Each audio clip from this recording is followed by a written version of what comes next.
Lied to us. I don't know if we got sound or not. Do we have sound? Can you hear us? All right, we got sound. Yeah. Our streaming service said, "Hey, we got this new feature. We'll play this video, and as soon as the video ends, we will transition to the next scene." Wrong. Didn't happen. So, hey, hola, happy New Year. Hello, Anna. Hi, Anna. Welcome. Bienvenidos. And Stephanie. Hey, guys. And Greg. Hi, Greg. How are you? Uh, we're just going to give it a few minutes and just chat a little bit and say, hey, everybody, Happy New Year. Hoping that you had an excellent celebration. I think that was one of the nicest ones that we have seen in recent years. I would say that was definitely true. Yeah. You know, We were in Manzanillo for New Year's Eve. Of course, we were. What are you doing? I'm trying to get that skeeter. I don't think that's a mosquito. Whatever I think it it's was. like a gnat. Whatever. Anyway, we were in Manzanillo during our Manzanillo stay, and it just happened that we were spending Christmas and New Year's at that location, and we were unaware of the fact that the two bays of Manzanillo is their New Year's Eve celebration is funded by the state of Colima. It's one of the biggest, most fantastic New Year's Eve fireworks displays. Well, they bill it as the biggest one on the Mexican Pacific coast, and It was pretty big. I would say I'd have to have a hard time arguing with that because you couldn't find a hotel room, an Airbnb. It was packed. Yeah, it was pretty big, much bigger than we anticipated. We didn't even know. The lady who came by to do cleaning, this condo unit does cleaning twice a week, and she told us about it. We were like, really? It was pretty interesting. Fuegos artificiales en la bahia. And it's like, whoa, okay. Okay, is something sticking through the back of this chair? No, Right? no, no. Something's poking me back here. I'm over here. Okay, you talk. I can't do this. It's poking Okay. me in the back.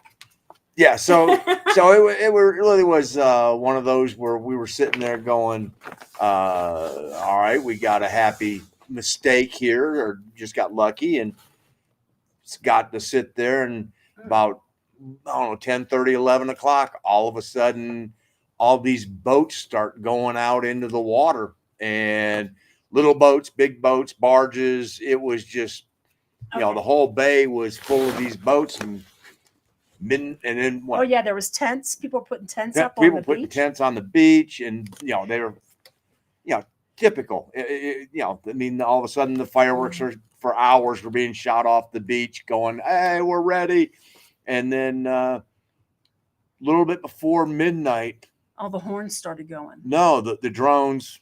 Well, we saw the drones, but then there was the harbor. The harbor. Yeah, well, then all the ship's horns went off at midnight, and as soon as the ship horns started going, poof, poof, poof, poof, from Well, all these we got the boats. drone show first. Yeah, that's what I said. The drones. Oh, I thought you were talking about we saw the drones flying around recording stuff. And then the drone Big show. drones. And then the drones show started. Okay. And then at midnight, the horns went off. Yeah.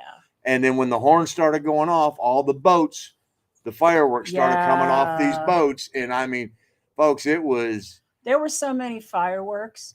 You know which way to look. I'd say 3/4 of the way through the show, you really couldn't even clearly see them anymore because there was so much smoke in the sky. Reminded me of Deep Purple. Because it was definitely smoke on the water. It was, it was thick, and it was like, whoa. So, hi, Sheila. Happy New Year.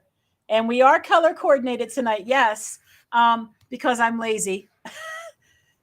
He's wearing his Panthers because the Panthers made it into the playoffs. The Steelers made it into only by Hey, both of us, neither one of us should have yeah. been there. It was one of those where, okay, we both got lucky. We both got in. Neither one of us are anticipating long stays, No. but if I'm still wearing this in 2 weeks, I'm gonna be excited I mean, I didn't. because that means we're still playing. And if I'm wearing this in 2 weeks, that means we are going to the Super Bowl, Super Bowl. which means I'll be wearing it again in 4 weeks because I'll do the one right before the Super Bowl. Wishful thinking. Hey, A true fan. Through and blue. I didn't wear my Steeler shirt tonight though because number one, my Steeler shirt is very thin material, and I anticipate it's going to get cold out here. So I have thusly brought a jacket and a blankie because I'm going to need it. And my drink of choice tonight is a hot mocha. Probably more like 3 or 4 of them in my mug. So I'm going to be warm. yeah. Yeah. Happy New Year and the usual crowd. Yay. Andrew, hello. Oh, so excited. You were at Riviera Mall. Yes, yes. Yes. And it was it is a really quaint, pretty place, but there's one truth. You were lucky where you used to be, down below. I mean, you were water's edge probably pretty much, and you weren't too terribly far from the pool. I mean, it's like about 75 or so Yeah. stairs to the pool, and then it's another 75 to Well, 80. it wouldn't have been so much of the steps. It was the fact that there was no air movement. I mean, Well, we it didn't. was still. We just didn't leave the unit. We didn't really leave and go anywhere except Well, to see. uh, Okay, so Amy Whitney from Expat Spanish, she spent the holidays in Manzanillo over at Las Hadas. So we did spend some time with her. We went out to eat a few times with her, and we went over to her place for one night. She came over to our place for one night. But other than that and getting groceries, we truly didn't leave the unit much. We didn't explore. We went to Centro once and down to the Malecon. I was working, and and quite honestly, it was that's hot. not a fun drive down that road. I mean, It's that's really hot. and it was It hot. was the type of humidity where your clothes feel damp on you all of the time. No, it's the type where you reach up to grab a shirt and the shirt feels damp to your touch, Yes. and it's just sitting in the closet, and Yes. it's like, oh, Yes. We had food that was molding. My computer, anything plugged into the computer, my cell phone, everything that had to have an electrical plug connection for about a week didn't work right because it kept things would disconnect, and there was humidity airs on the phone, and it was just the humidity was really really high. And even the bed at night, the sheets and the pillowcases felt damp. Oh God! Really, it was hot. I mean, I sweat at night anyway, and then that was just like, oh, Yeah. And we didn't have air conditioning in the unit. It's one of the few there that doesn't have it. And one of the reasons we chose to stay there is because we did not realize that one, this location is very popular around the holidays. And two, when we were looking for a place to stay, they were ridiculously expensive. Well, and now we know the reason now we why, know because why. we were looking during the holidays, and oh, that's right, that's for Manzanillo. That is peak time. Yeah, I mean, it was like crazy busy, lots of people.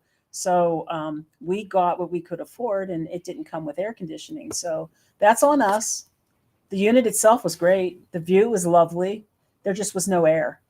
No air movement. and at all. then you put the fans up, and all it's doing is blowing hot, sticky air, and it was like, yeah. But it was a great place in general. yeah, no, I mean, Yeah. Okay. So hey, it's Arlene. Hi, Arlene. we're lucky there's no game tonight. That's right. I mean, Carolina. she has become a Caniac. Yes, the Canes won last night. They won. They didn't just win; they spanked. They put an ass whooping on Dallas last night. It was like good to see. Hola, buen año. She goes, yes, on the water. I remember the pool was sometimes in shade a lot, and the steps. I remember coming out of there oh my gosh, yeah. See, when you were down at the bottom, there's like 176 stairs or something like that to the top. So to live on the bottom like that, the great thing is that you were down by the water and you could probably walk over to Las Hadas, or I'm pretty sure you could. I think that connects. Yeah. But man, yeah, to walk up out of that condo unit would have been hard. And yeah, the pool is partly shade. And doing that intoxicated would have been a hell of a no. Oh my goodness. No. No. And quite honestly, it was too damn hot to get intoxicated. I never remember the humidity at this time. I wonder why it was so high now. Here's my guess. We were positioned right at street level. So the only air we would get would have to be coming down the street. Now, on one side of the street, there's a big hill. So if the air isn't coming straight down the street, straight at us, it wasn't coming in the windows. And I mean, when we went to Amy's, when she was at Las Hadas, and we were sitting up on her deck and her terrace, and she had a great breeze blowing through there, and it was just like, oh my God, if we had this, our unit would be perfect. Yeah, and see, and our unit was set back, and if you remember the way the units are built, there's like our steps. Unit, and then you go out one, and there's another 2-story unit, and then you go out one, and there's another 2-story unit, so it's stacked, like he said. Well, our unit was on the ground level, one floor above us, and then us, and we were right behind. Even with the road, basically. We were even with the road, and we were right behind the next unit. I think that unit was blocking any air that was coming up off the water. So we had nothing coming up off the water. We had nothing coming down the hill behind us. And then we had the parking garage, that little one that there was, blocking anything that was heading that way. So if it wasn't blowing just the right angle, it was like, There were a couple nights where we had curtains in our bedroom actually had some movement, but there were definitely some nights where there was no movement, none at all. So it was just that's the way it is with the humidity the way it was, no air conditioning, and absolutely no air movement. What can you do? We would put fans on, and the fans would just blow hot air around. So, I mean, it reached a point where I'd just be covered in sweat, in bed at night, and it was like, all right, let me get up and hike my butt out and let the air dry, and because it was not good. So hola, Anivet. Hola, Anivet. And yes, we did go over to Las Hadas, but just basically to hang out with Amy Whitney for a bit. What a maze. That is crazy. Amy was in a unit that we had to walk through a maze to get to an elevator, take the elevator up to a certain floor, get off, walk around the corner and over somewhere else to get onto another elevator to get up to her unit. And she would find ways to get down and then go back and try those ways later, and the gates would be locked. So then she'd have to find her way back through the maze. It was really something. It's pretty.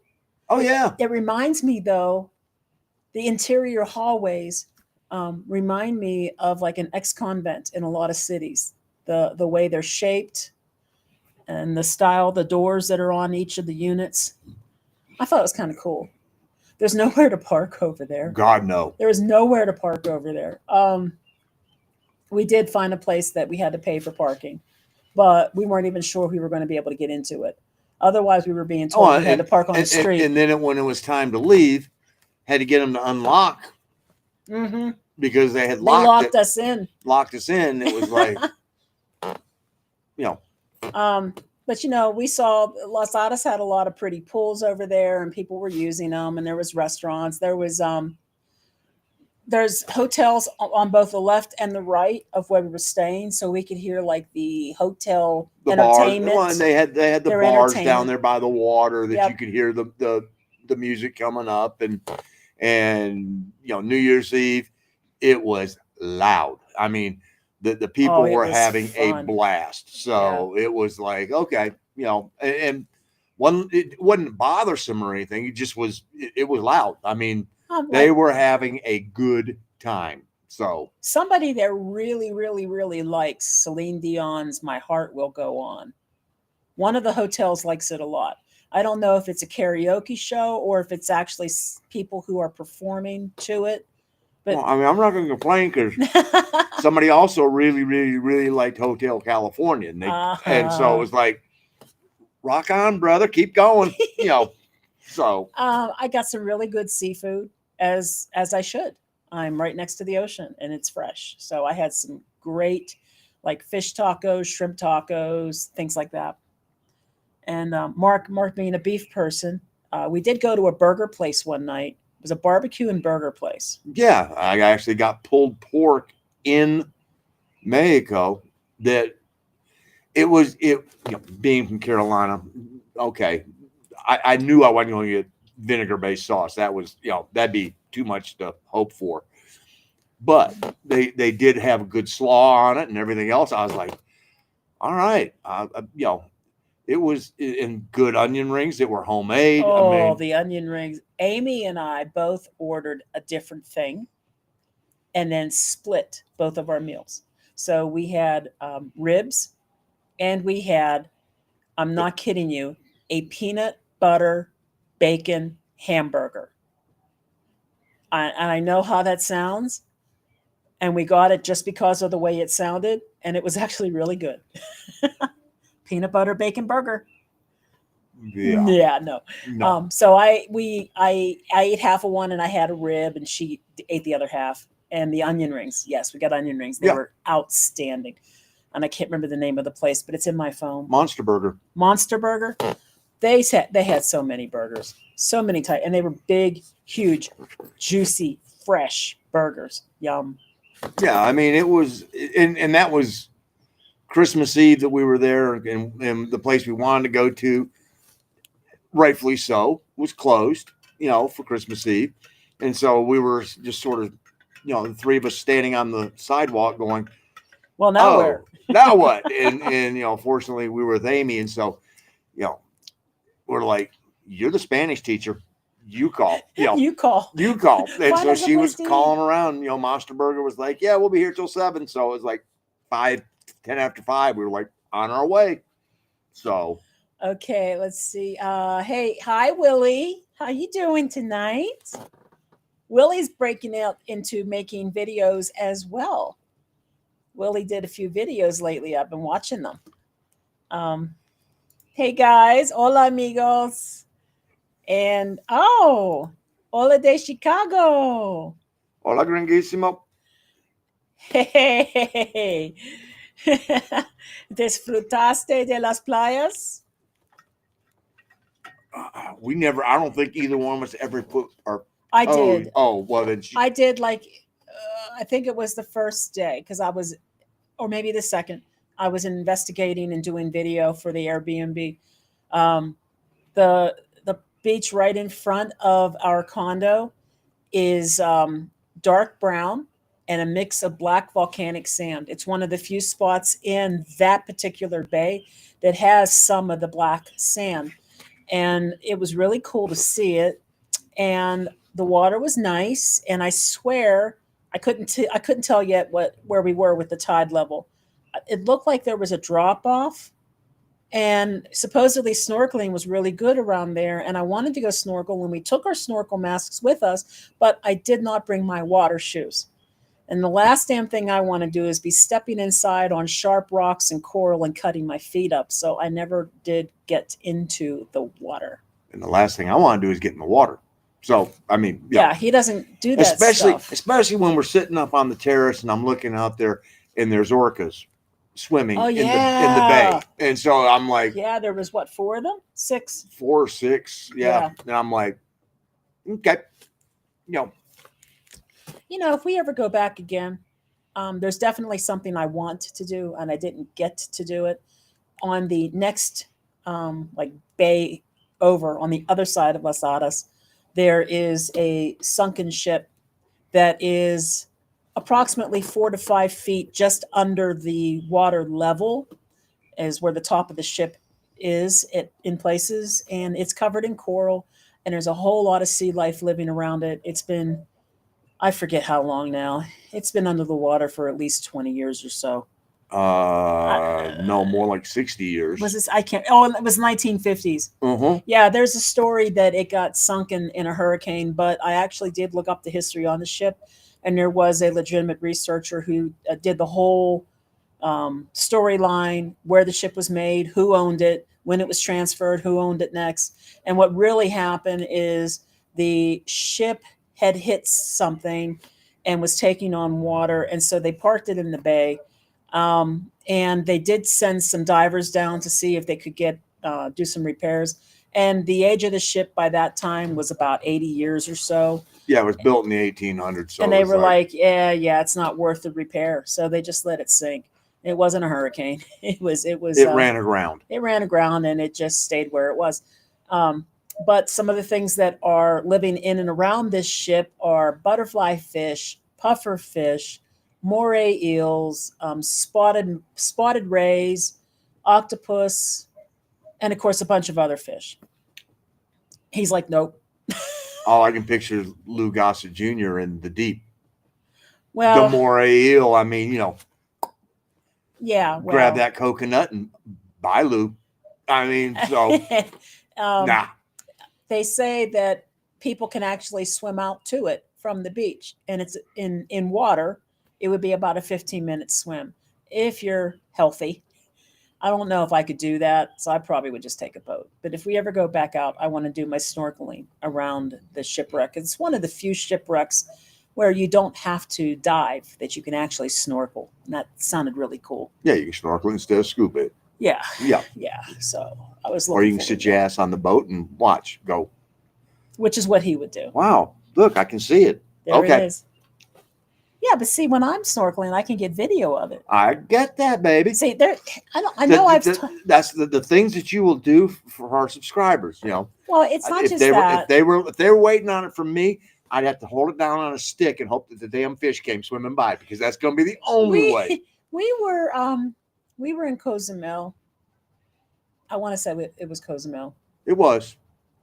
And we went on a deep sea fishing / snorkel thing, and the fishing didn't go well at all because it was rough out and everything else, and so all we were doing was drowning bait. I mean, basically we weren't finding anything, and the waters are rough, so we were like, forget it, because if we caught anything, he's not going to eat it anyway.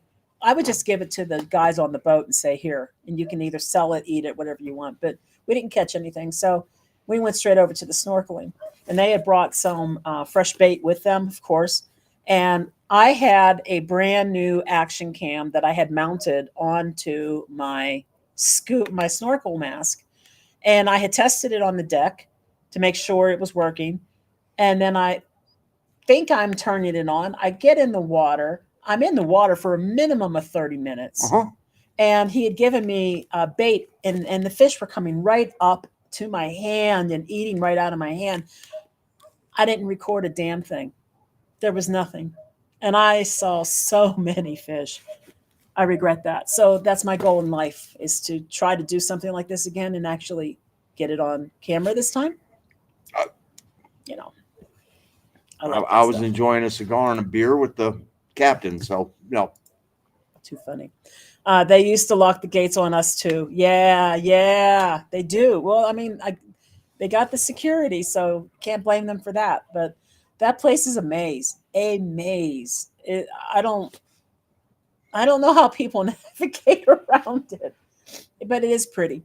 And her unit was lovely, but she paid a whole lot more for her unit than we did ours. So there you go. That's what you get. And she did it last minute. Yeah. It was one of those where she wasn't planning on doing it. And then she finally went, I'm not just going to sit at home alone. And she went online, found it, and didn't even have a clue that we were there. And then suddenly it was like, are you guys actually in Manzanillo? Yeah. Yeah. And found out that, we can look from our terrace to her terrace. And it was like, yeah. Hey, Amy. I mean, she couldn't see us, but it was like, no, I bet you. I took the binoculars with us, though, because one of the fun activities that I was enjoying so much was sitting on our terrace with the binoculars and looking at the names of the ships as they would come and go.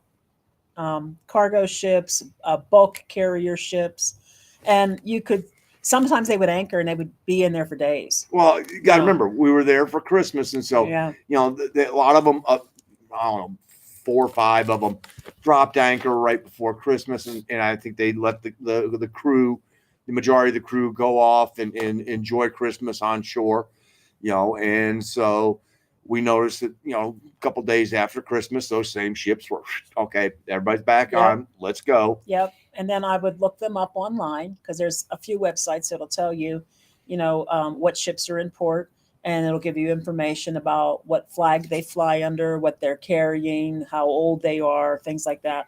So that was one of my little minor hobbies while we were there.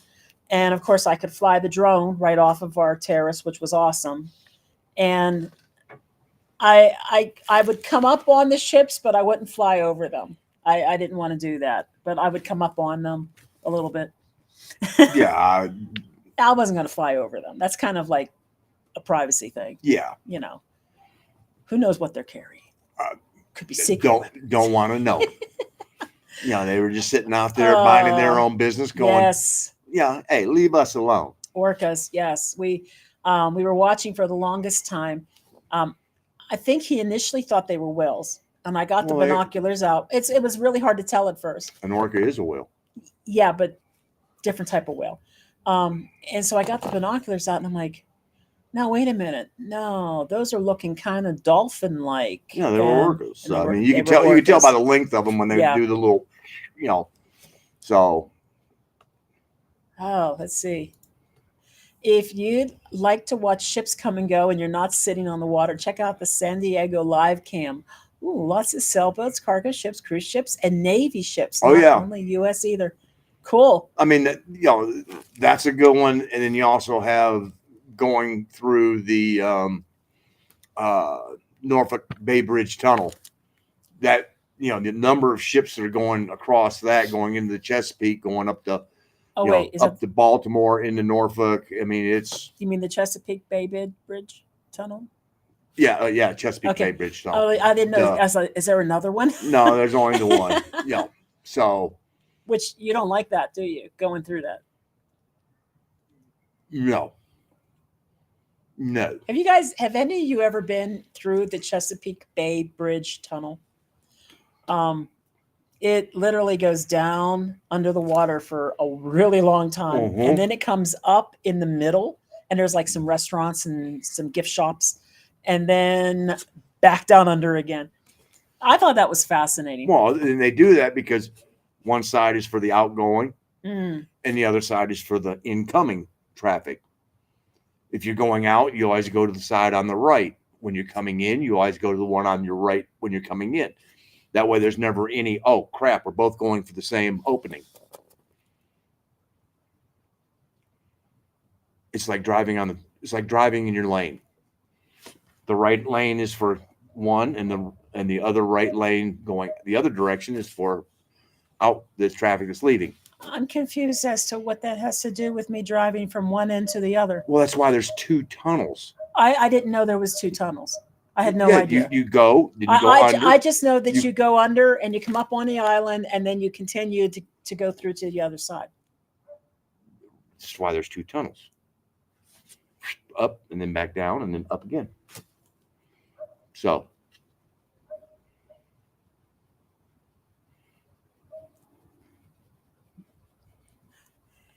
amazing conversation. If they're all sitting there going, really? I seriously don't understand what that has to do with what I was saying. If I start at point A and I go to point A.5 to get lunch and then continue to point B, what does that have to do with traffic coming from the other direction? It's not that traffic, it's the ship traffic. Oh, well, I didn't know you were talking about ship traffic. I'm talking about driving through it. I said incoming and outgoing. I mean, so Okay. Yeah. Moving on. we were talking about ships moving. What was the drive there and back? Ooh, lots of tolls. Oh, and then Wow, and then 1,200 pesos in tolls.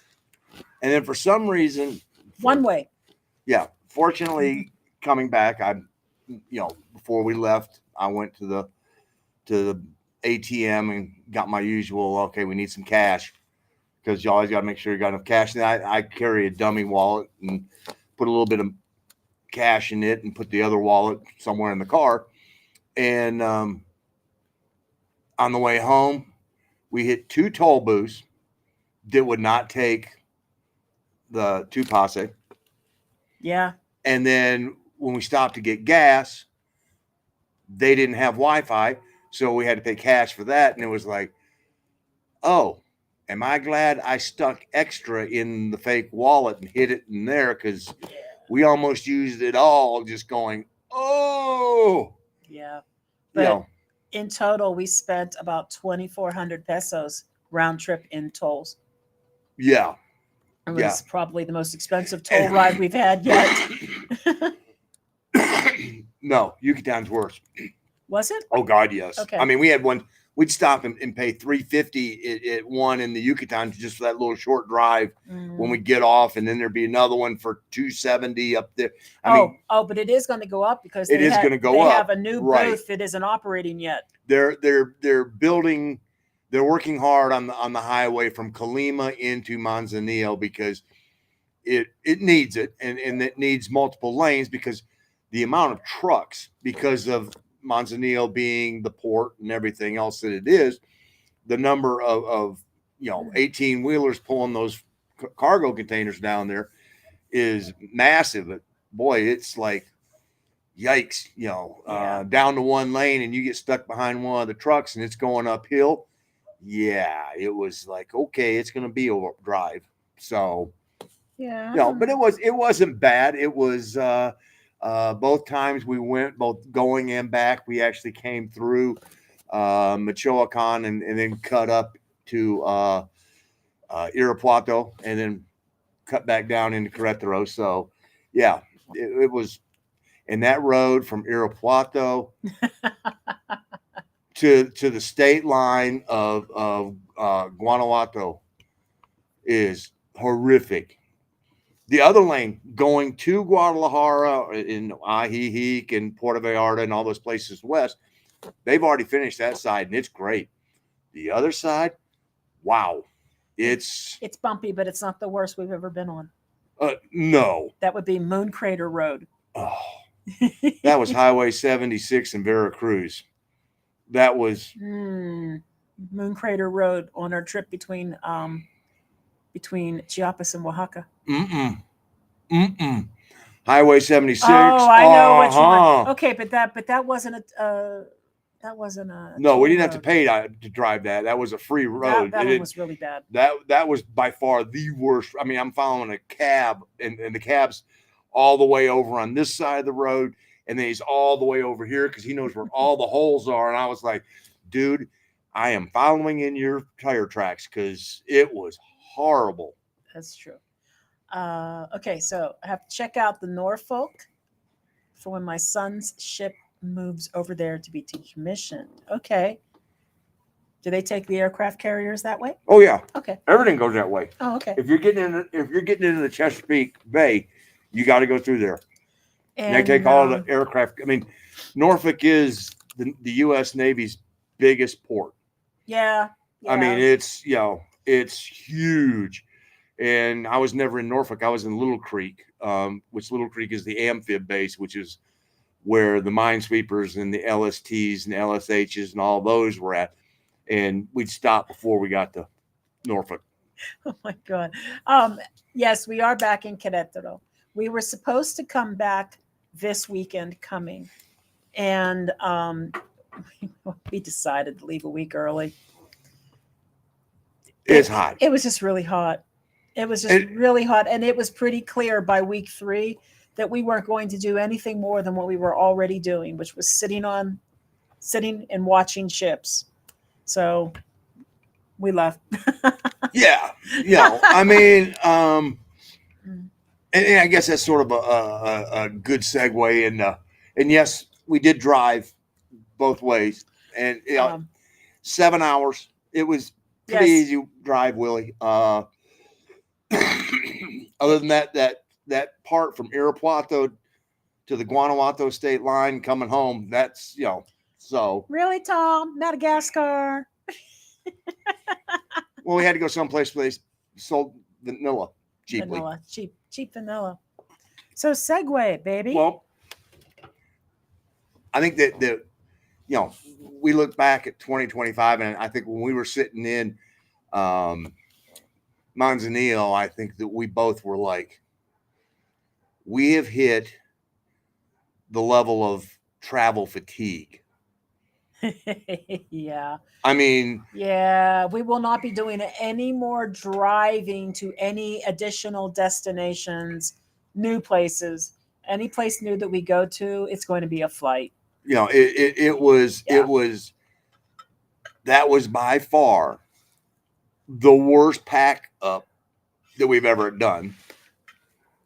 We have never forgotten really anything, any place else that we packed. And this time we get home and she's like, did you grab so-and-so? Oh, No. yeah. I mean, No, did you grab this? I went, no. I left my unit conversion magnet on their fridge, and it's new. We haven't even had it that long. It got left. My egg pan, the pan I always use for eggs, sitting in their oven. There was something else we forgot too. All the stuff that was in the freezer. Yeah. I mean, two of our containers stuck in their freezer. With our containers. I mean, it was like two of our containers. It just was one of those that we were so ready to go. Realize that, we have had the travel fatigue of going. I think we're about done with the massive amount of traveling, because I think we've run out of gas on that. I agree. We're tired. I mean, we're tired, and the driving is hard. It's to the point now where I'm not even. I'm going to be honest. I'm not even looking forward to going back to IHE so soon already. But I mean, that's only a 3.5 hour drive, and it's like, oh. And then I really enjoyed when we took the bus to Mexico City. That was nice. The only thing is when we do travel and we go someplace for a month or more, and if we don't have our car, then we have to be reliant upon public transportation or Ubers or something. So that's definitely going to change how we handle Puerto Vallarta and La Paz. But we have to think about it. We haven't yet planned those destinations yet, but they're in the future. Just don't know exactly when. Well, and I mean, quite honestly, the other part of it is we're going to be here for, because a month from now is Mexican Herald. Yeah. So we're here for a month. Then we come home. Then we're home for a month. Then we're off to Mexico City to go see Steve Hackett. And then we come home, and then the very next day we're flying. I think you going or not? Do you still? Probably. Okay. I have the flexibility. Okay. So. Then we're going to see my mom in Kansas City, and watch basketball for a week, and then come home. And then I am so looking forward. April and May, nothing. What? You're making this face like, what? I don't know. I mean, in June we're back in Mexico City for Rush. So I mean, it's going to feel good to be here for 2 months and not move. I agree with that. Yeah. I mean, and we didn't even travel that much in 2025. You think about it. I mean, for the first 6 months, we were in, on the other side of Querétaro, and we didn't really. I mean, we both took a trip back. We both took trips back, and we took a trip up to Tequisquiapan to Michigan, and and the beach. The first 6 months, and then all of a sudden, June hit, and and then it started all over again. Then we went to Michigan, then we come home, then we go to San Luis Potosí, then we come home, then we went to the beach, and we come home, then we went to Ajijic, and we came home, then we came, back, went to Manzanillo and came home, and that doesn't sound like much when you look at like 2024 when it was a month here, 2 months there, 3 months there, 2 months here, 1 month there. And so it is a lot less that we did travel wise in 2025 than we did in 2024. And 2023 and 2024, those were full on go. Yes. And we ain't got it in us anymore to put that level of go. Get up and go. It's got up. It did. It got up and went. It got up and went. It's gone. It's My like get up and go is got up and went. It's just like no. Are you getting old? Yeah. Oh gosh. Hi, Papa. Been interviewing a realtor to get the house on the market. Wow. Nice. That's nice. a good thing. Yes, because he says right down here, oh, and I've been retired now for a week. It's fabulous. I know. Congratulations. Oh, I wish I could retire. I can't yet. I've got time. And people are contacting me about more work. Yeah. Rather than road tripping to Guadalajara, my daughter and I are flying down after this last road trip. I'm ready to not be behind the wheel. Yeah. I think we're getting there. I never get to drive anymore. Just say that this is what was my vehicle. I drove it all the time, and I don't really drive in Mexico hardly at all. So when we do all these trips, I'm in the driver's seat, trying to not fall asleep. And it's hard because when you're riding, you get tired. Like even when we were on the bus, we could have been napping on that bus. Mm-hmm. Like when you're riding, you're road tripping, and you're not the one driving, you can just doze off. Yeah, but I'm the one who knows where we're going, and I know. I mean, yeah, I know you plan it all out. So, but yeah, when we do La Puerto Vallarta and La Paz, that's going to be a and flight. speaking of driving, Yes. they do the weirdest shit. Oh. And apparently this is both Manzanillo and Puerto Vallarta, where the left-hand turns come from the right-hand lane. And you physically get off the road and get on a side road and you wait for the light. And if you aren't ready for that, it is like, the hell is this? I mean, we got to Manzanillo and it's like, turn left. Whoa, they ain't no left-hand turn lane. And then all of a sudden you start seeing everybody turning and they're all the way off the road and a little side road over there. And it's like, they're all in the far right lane making left-hand turns. But that was different. Okay. Yeah. It was definitely. Seriously, look how hard you both have been pushing it the last couple of years and taking us all with you. You both deserve a huge break. Seriously, we thank you for these journeys. Not over. No, not over. Slowing down though.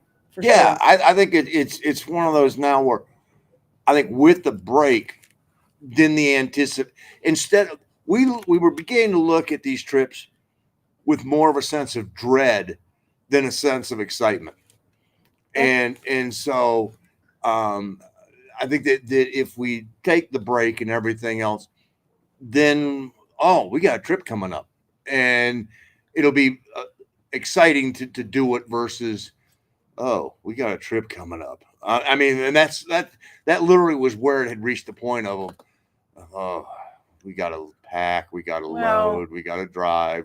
And the last two big places, again, Puerto Vallarta and La Paz, let's be honest, if Manzanillo was as hot and muggy as it was, we can only expect the same out of those two new locations as well. I mean, we want to see them. Yes, but I mean, let's be for real. Yeah.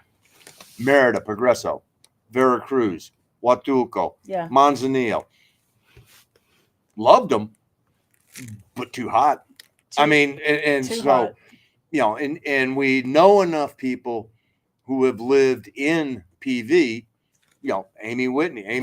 She moved from Puerto Vallarta to Guadalajara just because she was like, every year, I can deal with this heat. And finally she just went, I can't deal with this heat anymore. And so she moved, 3 hours away or 4 hours away up to Guadalajara. And she's like, night and day difference. So, some people, do we like the beach? She likes to be in the water. I like to look at it. The beach. Do I want every day to get up and go, oh, it's already 74 degrees and I'm already sweating? It was literally to the point of getting out of the shower and going, why? I'm one of those people. I could watch the water every day and listen to the waves. Yeah. I like the sound. I like the ever-changing colors in the ocean, and the birds that fly by. I love all those things. I like walking on the beach, finding things. I like that. And if it could be not so muggy, hot, and miserable, I could do that. Well, if you could live in Topsail, where they have seasons, and it gets warm and hot in the summer, but in the winter it's cool, and in the spring and the fall, it's pleasant as all get out, and but we have found every place in Mexico, if it's on the water, it's hot. Top. I mean, Tulum, the whole Riviera Maya, same. It's January and it's hot. So, Yep. Yeah. Yep. Oh, okay. So today is basically 2025 in review.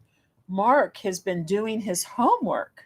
Well, I mean, you guys just blow us away. I mean, you guys do. I mean, just was going and looking at some of the statistics for 2025, and I mean, we had. Let me look down there, make sure I got the number right.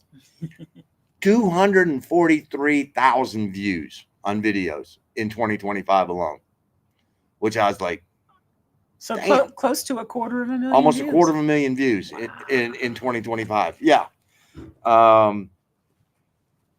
27,000 hours of watch time.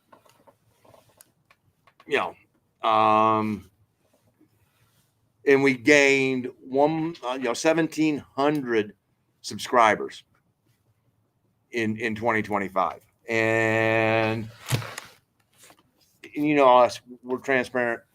We made a whopping $1,550 in 2025 on YouTube. So, woo, I'm rich. Yeah. I can retire.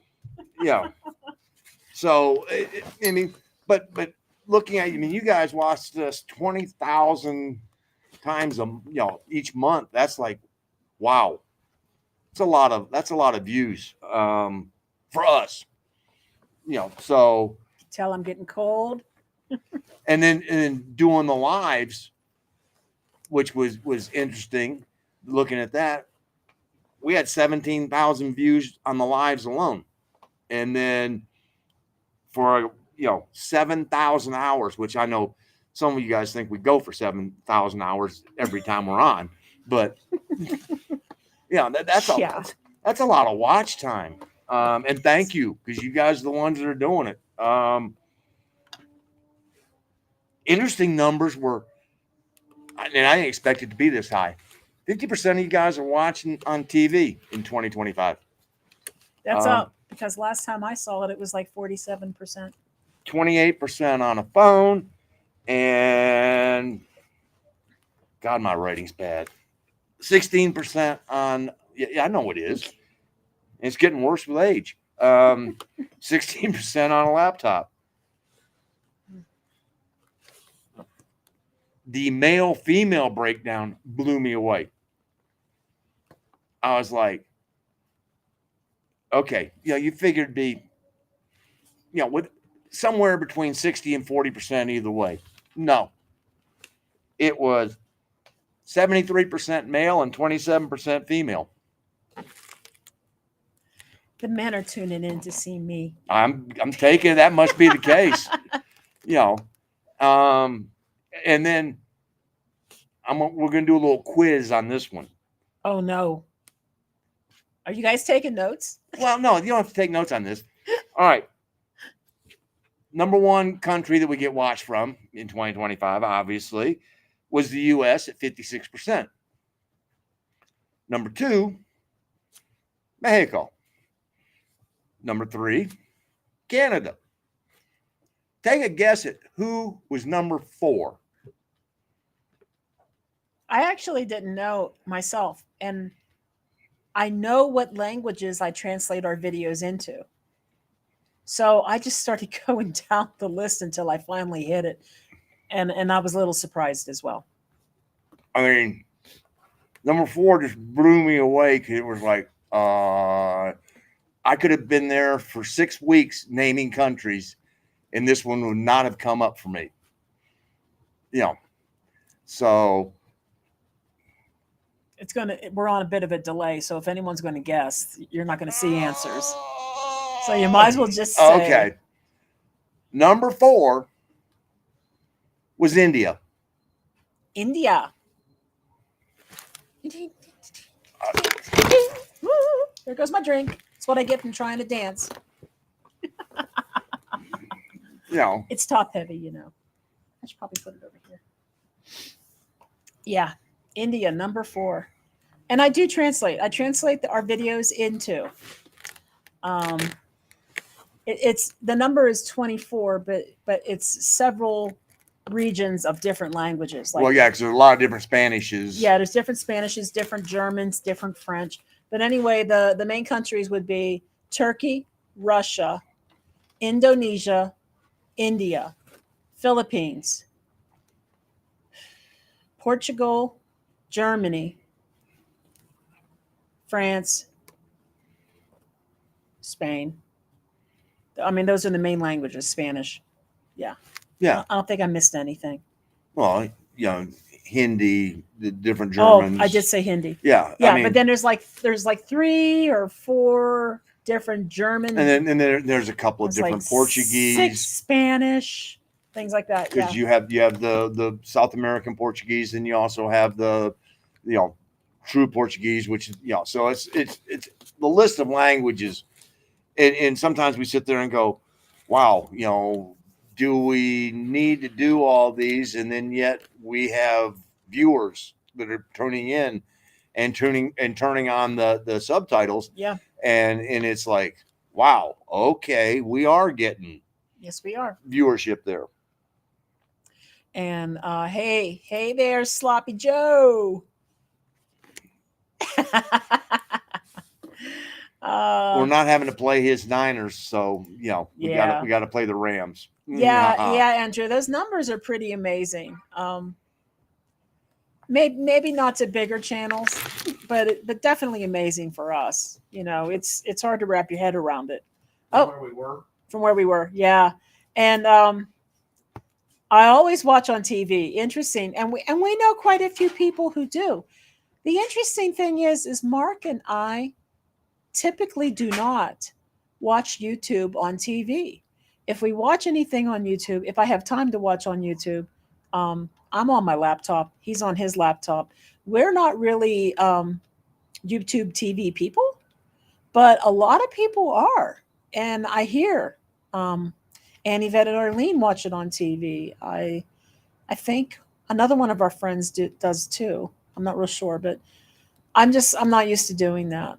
TV to me is basically streaming services, mostly sports for him. Speaking of which, I still have to watch the Stranger Things finale. I haven't watched it yet. I keep holding off because I know it's 2 hours long and it's like all full of emotions, and I'm probably going to ugly cry when I watch it. So I haven't watched it yet. But that's it. Streaming services and sports mostly for him. We don't really watch anything else. Movies, maybe. I watch so little TV these days, to be honest. I'm like a year and a half to 2 years behind on Days of Our Lives. Well, I mean, yeah, if it's not got a ball or a puck involved, it's Exactly. or somewhere there's a film noir. And I watch on my phone and on the train. See, I watch stuff on the phone as well. Yes. It's an easy diversion. When we're on our trips and he's driving, I watch stuff on my phone, or I play games, things like that, stuff like that. All I watch on TV is YouTube. That's amazing, Shane. Well, Wow. I mean, of course, and then we got Annie and Arlene that put it on the TV, and then they put the phones on Yes. as well, and so we get the Yes. views. Ideally, I think a 6 month rental in one of the beach towns during the winter months, and then 6 months in Guadalajara, Ajijic, Puebla, SMA during the summer is ideal.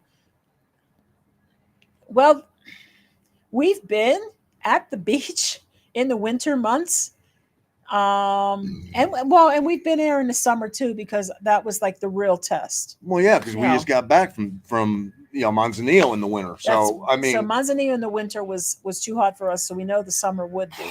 Huatulco, we went in the summer. just because we wanted to see how It bad it would be, was incredibly hot.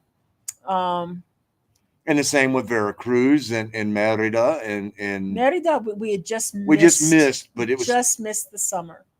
Um, so yeah, we were trying to hit places at the hottest times of the year because that's realistic. If you're going to live in a really warm place, that's what you got to find out. Can you tolerate it when it's at its worst?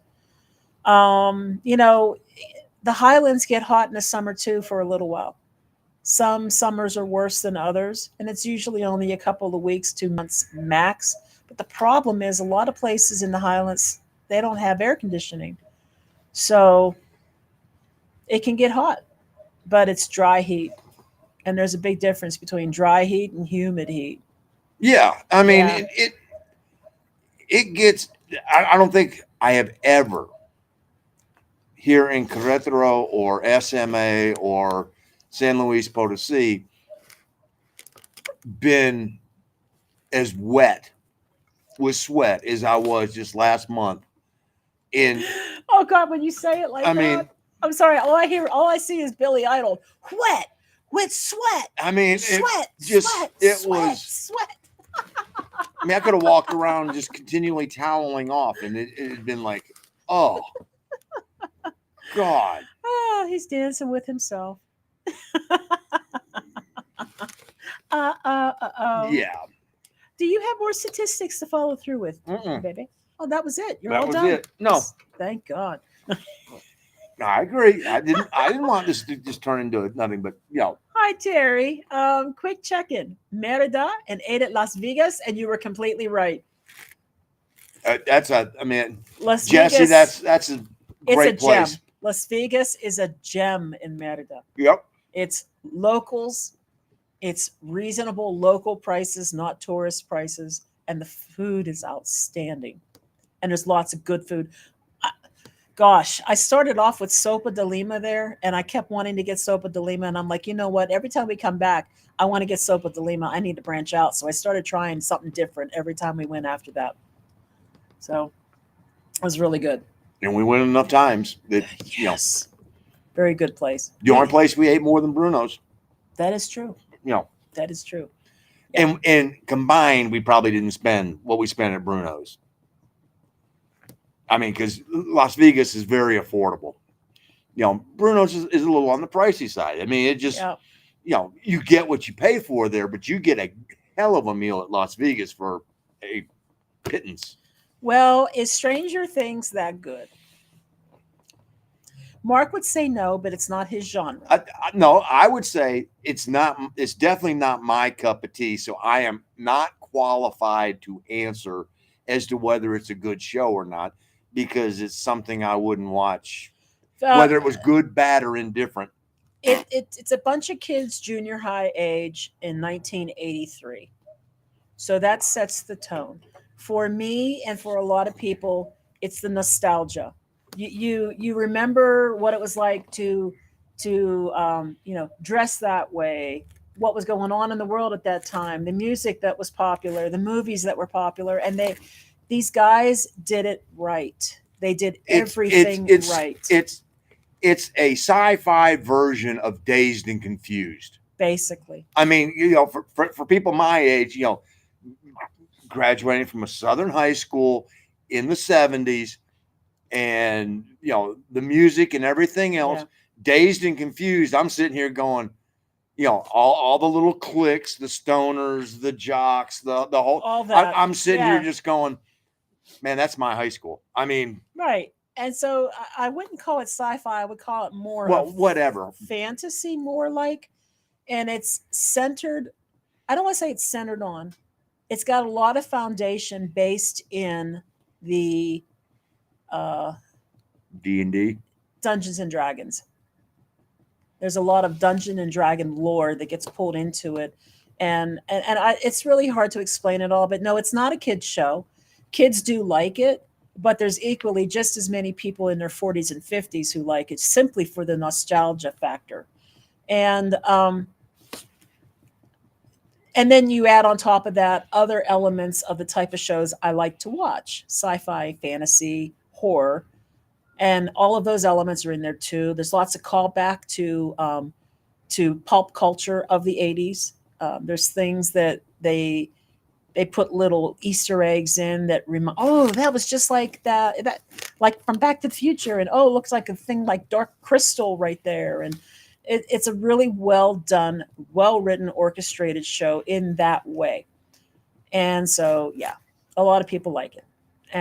But there's a lot of people who are like bonkers right now because they think that there's a secret new episode coming out tomorrow that wasn't supposed to come out. I don't know if there is or not.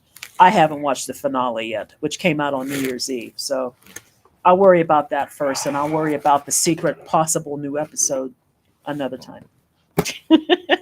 Yeah. I don't know. I will say the fans do all the marketing for these people. Netflix doesn't have to work that hard. For sure. Completely right equals whoa good. Yeah, no, it's a fun. Not only is the food good, it's fun to be there. I mean, that Las was Vegas. yeah, that was half of the Let's go back allure up. of the place. So. We're talking about Las Vegas. If any of you guys ever go to Merida, if you are in Centro and you are facing the Casa Montejo, I forget what exactly it's Montejo, but I forget if it was Casa Montejo. Yeah. Okay. If you're facing Casa Montejo, it's to the right, about 2 blocks, right? 2.5 block and a half. Block and a half. I mean, you're on the road. If you're standing right there in front of the house, the Montejo house, you stay on that. You get on the sidewalk, go down block and a half, and it's inside a little hotel and upstairs, and it's one of those little hidden places that we stumbled onto, and we're like, thank you. Yeah, Las Vegas is the bomb. Really good, authentic Yucatecan food. The place gets packed, and it's like I said, it's full of locals. And you know, and the best part is they are laughing, having a good time. Yeah. The staff there is promoting the having a good time. They are as fun as can be, and so it was just one of those where you're just going, man, this is. To us, it was like, oh, vintage Mexico. I mean, that was really good food there. Did you guys hear about the president of Corona who was recently unalived while traveling with his family from Guadalajara to Puerto Vallarta on December 29th? No, we have not. And I just recently subscribed. And I found all of their emails in my junk folder, so I had to unjunk them and put in a filter so they don't go there. But I recently subscribed to an email newsletter. It's written in English for people in Mexico to give you Mexico news. I bet it was in there, and that's my bad for not catching it. I found all those emails today in my junk folder. I was like, I signed up for this so that I could stay in the know, and then they all went to the junk. But no, we didn't hear about that. No, we didn't hear about that. Wow. Guadalajara to Puerto Vallarta. And we weren't that far removed from that. It's just, no, I mean, we weren't that far. You know, and that's the way that Amy traveled. I know, and one of the things that we did notice is that when we went from Querétaro to Manzanillo, the police presence was high. Oh my God. I think it was higher when we went back. Maybe this is why.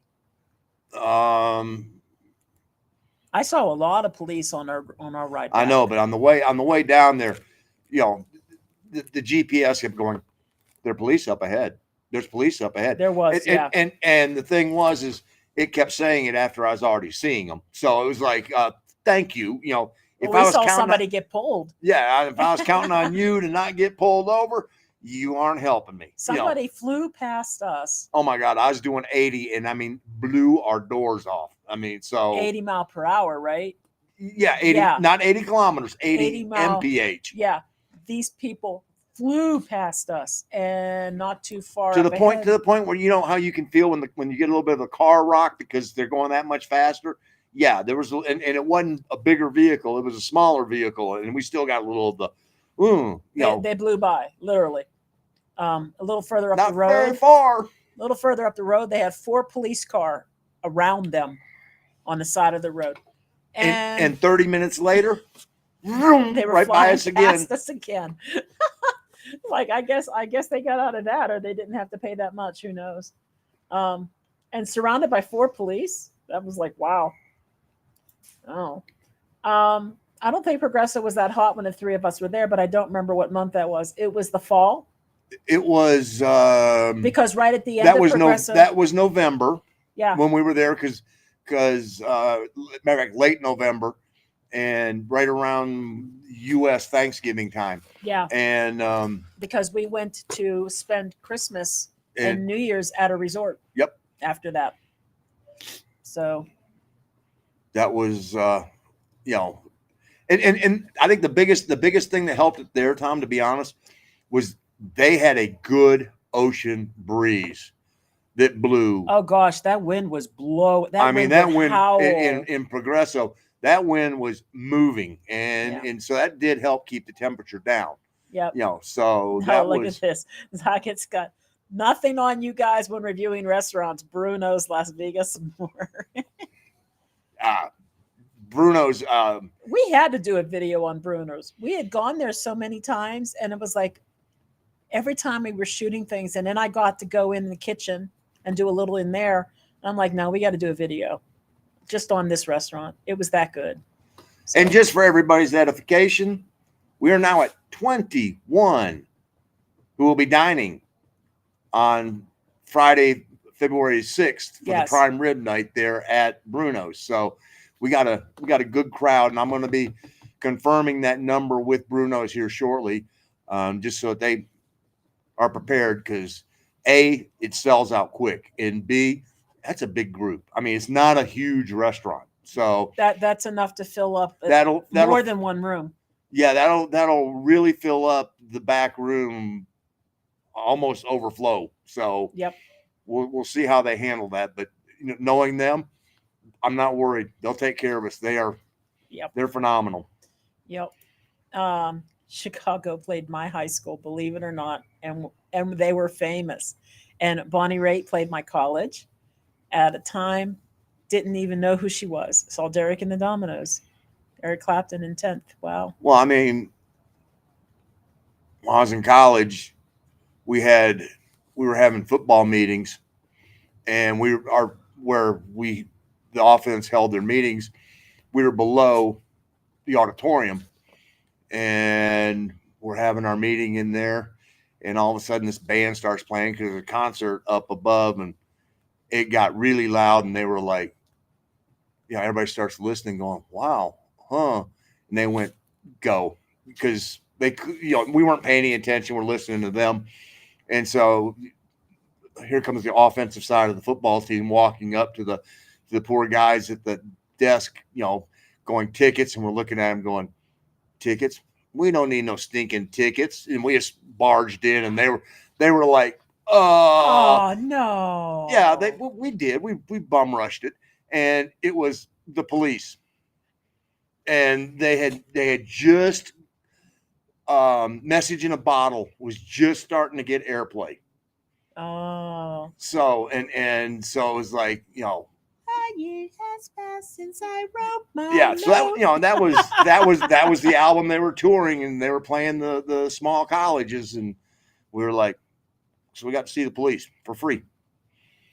We didn't have a seat, but we didn't need one. Looking for a homo.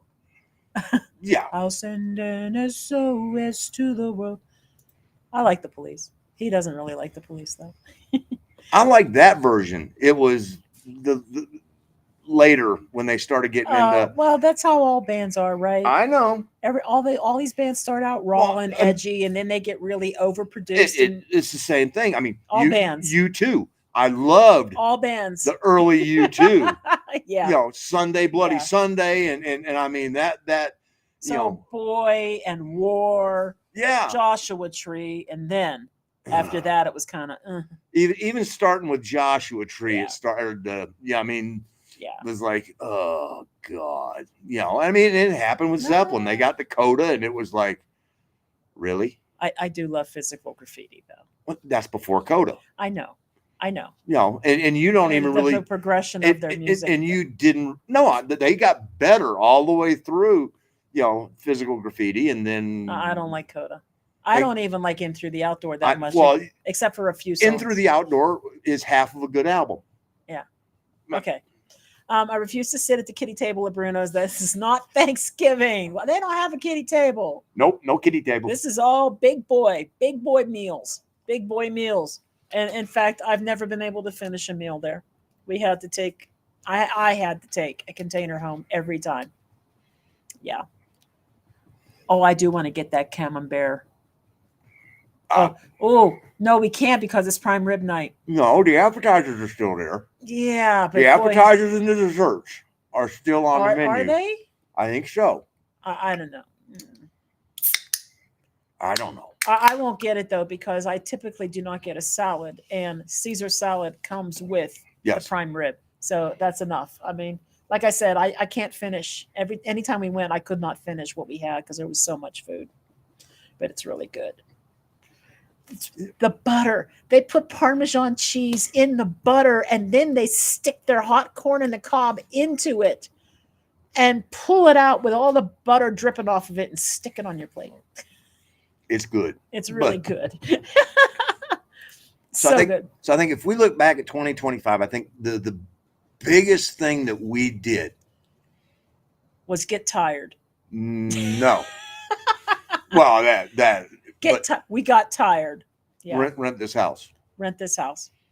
Renting the house was the biggest thing we did. Big in a lot of ways. Yeah. Primarily the entire rental process. Which we have videos coming up at the end of the month about. So yes, we did. We sat down with Lise and Romy from my place at Querétaro and did about a 45-minute video on renting in the Querétaro, and then did about a 35-minute video on buying property in Querétaro. And those are coming up. I don't know how much interest people will have in them, but this is good information. And it's not universal across Mexico. As all things in Mexico are, things change from day to day. And state to state. And state to state. And this is the process in Querétaro. It's what they are most familiar with. But there are some things that are same. Yeah. For example, a lot of new buildings, new homes, property and stuff don't necessarily come with air conditioning or heat. They will often put the connections in for you, and then you go out and buy whatever you want, unless you ask the contractor or the builder to install it for you. That's when you're getting a new house. Older houses and stuff, I mean, everything is brick and mortar and cement. So if you get a house, if you buy a house that someone else has owned before you and you want to do modifications, you're getting out a jackhammer and you're breaking some concrete. Mm-hmm. It's just the way it is. But you know, that was, I think, the biggest thing. Yes. That we did was we realized that we couldn't go on traveling the way we were, and so you know, finding this house, we wouldn't be able to finish the travel. No. Without making a change. Because I think we both agreed that we wanted to finish the travel. We had it in our mind that there were places we wanted to see. But it was getting to the point, as he said earlier, that we were just starting to dread the next move. And so we had to make a change. And that was the biggest change. Yeah. I mean, just and it's nice it's nice to have a place where we can just go, all right, we're going home, and not have to, because after 2+ years of having to walk into a foreign kitchen and go, where, where are the plates, where's the silverware, where's, where is there a calendar in this place? I mean, we never knew what we had, and so it was constantly, and by the time we figured out where everything was at, we're off to someplace else. And so it was constant, let's have to keep, and Yeah. so to be able to come home and just go, all right, boom, boom, boom, boom, okay, and muscle memory can take over and go, yeah, I'm ready for lunch, and this is, oh yeah, the bread's over here, and this is here, and so that part has really,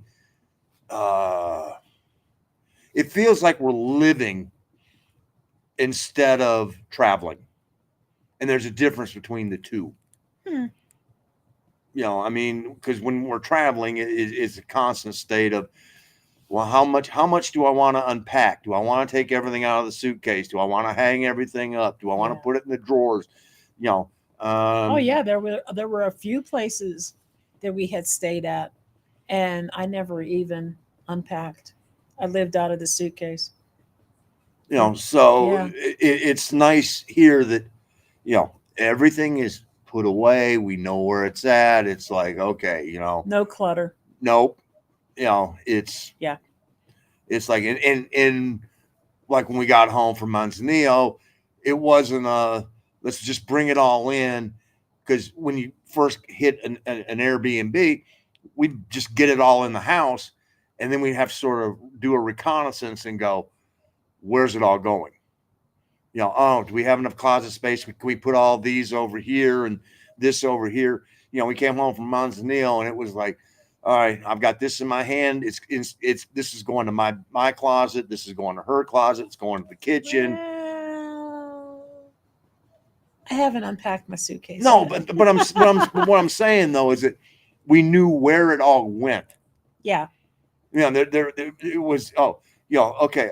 Here's some of our computer stuff. It's going into the TV room because we got a nice little credenza in there that's got some drawers and some cabinets, and so that's where all of that gets stored. So it's the light kit. Well, that goes in Tommy's bedroom.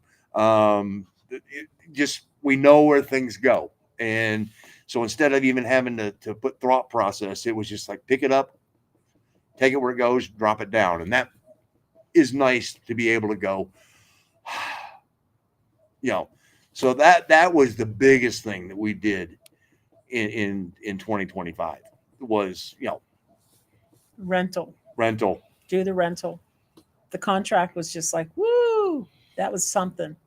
Sign your a lease agreement here with the Póliza Jurídica. Um, the Póliza Jurídica is basically legal policy. In Querétaro, especially, the tenant tends to have more rights than the landlord, which is why some tenants are able to easily squat. And we learned that uh, if you're renting, you don't get the utilities transferred over into your name because it makes it easier to squat. if you have everything in your name. Right. So we learned some things like that.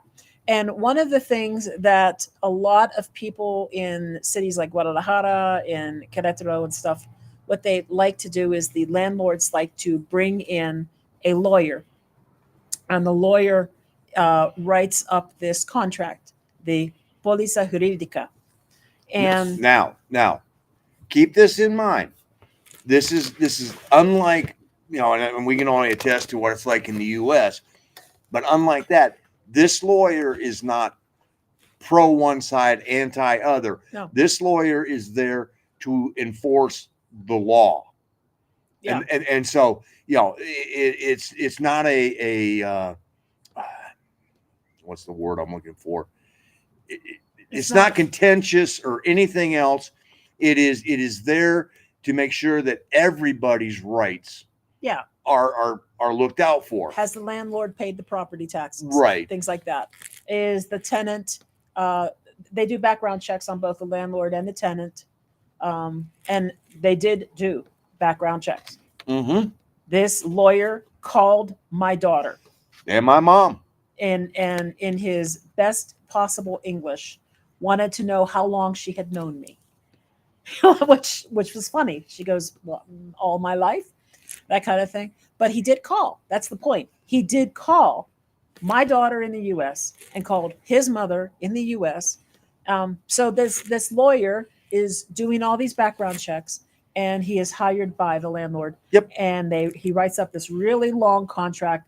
Guys, it is like sitting at the closing. It's a closing. I mean, At the closing of a house that you're buying, like a home sale, but it's not. It's a rental agreement, and I did have to have a guarantor. So our friend Anivet stood up for us as a guarantor, which basically means that she's legally responsible. If we get up and leave and don't pay rent, they'll go after her. But both of us, she's okay. Ain't happening. no, me and Anivet both had to sit down with this lawyer, and we each had to sign every single page, front and back of an 8-page document just to rent this house. It's a very long, tedious process. Yeah, I mean, Yeah. and so that was probably the biggest thing that we did in 2025, along with the realization that we couldn't go on traveling the way we were. That just we did it, and we just suddenly went, we can't do this anymore. And There's another big 2025 change. I cut off the job that I had. well, yeah, That got cut. thank you. Dropped that weight, and I've been working part-time at this new job. Part-time has worked out just fine, pay-wise. We're not getting super far ahead, but we definitely have enough to live on, Yeah. which is great. It's comfortable, and I don't mind that. It frees my time up a little bit to work more on videos, which Well- I have been working on Oh God, feverishly. yes. I have videos now blocked out through the end of January, and I have 2 more that I'm trying to wrap up to get put out to the middle of February. So it's given me time to do that. And it gave you time to reset, because that was so Yes. stressful on you Yes, that you needed that opportunity to go, just wash all that away, because that was it wasn't good for me, and I wasn't even working there, and so it was just like, oh yeah, she needed to flush that. And so this Yeah. allowed her for sure. literally to be able to go, feel good about writing the email saying, basically screw all you, and then going, you guys are horrible, and she got the vent and exit it and then flush it and move on. Yeah. And But- so now with the new one, it's giving you the flexibility of time and everything else to sort of reset. And it's going so well that they're like, the person at the hospital chain that they were most concerned with is giving her glowing reviews, going, Oh, we yes, love her. Yes, I was warned. Okay, so I'm working as a subcontractor for another contractor, and she told me yesterday that she had a sit-down meeting with the manager. And the manager, she warned me at the very, very beginning that this manager is very particular and she can be overbearing. And initially, at first, some of the things that she was focusing on and micromanaging about, particularly when it came to time that we submit, because we submit status reports and timesheets, and she has to go over them and validate to her bosses the money that she's spending on us. And she's paying us really good money. I mean, I'm working on a 1099. I'm getting paid well, guys. Just saying. And but I have to claim every 15 minutes that I work, and these status reports have to indicate what was I doing and how long did it take. And it's got to match up and mesh up. Well, she was nitpicky a little bit at first with everybody. But lately, she has just been glowingly telling my contractor boss that she loves me. And you know why? The last status report I turned in, I had virtually no time on it for the week. Why? Because my analyst was off all week. My contractor boss was off all week. It was the holiday. I had nothing to do. So I checked my email for like 15 minutes every day. I only claimed a couple hours. I'm not going to BS these people and look for things to put on my timesheet to get paid. She wasn't padding. I'm not padding. I'm an honest person. And you're going to get work out of me and you're going to get your money's worth. And I'm going to be honest about what I did. And the other thing is she is a blunt person. The person, she's looking for this. She wants this. She doesn't want BS. She ain't going to get BS here. She's No. going to get a competent person who's saying, boom, boom, boom, boom, boom. What do you want me to do now? Yeah. And so, you know, it's when her boss first said, yeah, she's a little difficult because she's like this and that. And I'm sitting here going, that's going to be a match made in heaven because she's to the point, direct, and going, yep. I want this, this, this, and this. Yep. And she's going to be going, okay, but let me ask you a question about this. Boom, boom, boom, boom, boom. And once it's all cleared, consider it done. So I was like, no, this is going to be a match made in heaven. You just got to tell me what you want, and I'll get it done, and I'll get it done quickly, and it'll be done right. So she's sitting here going, oh, I found somebody who's like I am, direct, to the point, get the job done, and let's move on. Well, the nice thing is that my contractor manager is actually going to approach her and ask her about me getting access to their ticketing system. And she goes, I'm pretty confident that you're going to be on to phase 2. When phase 2 comes up, you're going to be around for phase 2. I'm like, that's great. And she goes, I want you to work if you can get it 40 hours a week, if you can get it. She goes, you absolutely can. You don't have to do part-time. And I'm like, well, the work's got to be there. Yeah, I'm not going to claim hours for work I didn't do. So if the work is there, great. She goes, yeah, but we'll find you work. There will be work. I'm like, okay, that's cool with me. So this is working out really well. So that was another big change. Yeah, that was dumping the old job and getting this one. You know, here, let's you know, fortunately, I would say, I don't know if Mark has had the pleasure of smoking real Cuban cigars, but I have to say the Black Jaza Road cigars taste and smoke like real Cuban cigars, even though they're grown in Veracruz. Oh, are they? Is Black Jaza Road grown in Veracruz? Mm-hmm. Okay, I don't know. Yeah, the tobacco is grown there. I don't know. Okay. Some of the wrapper, I think, is actually grown in Querétaro, but I think the majority of it's all coming from Veracruz. Like the coffee.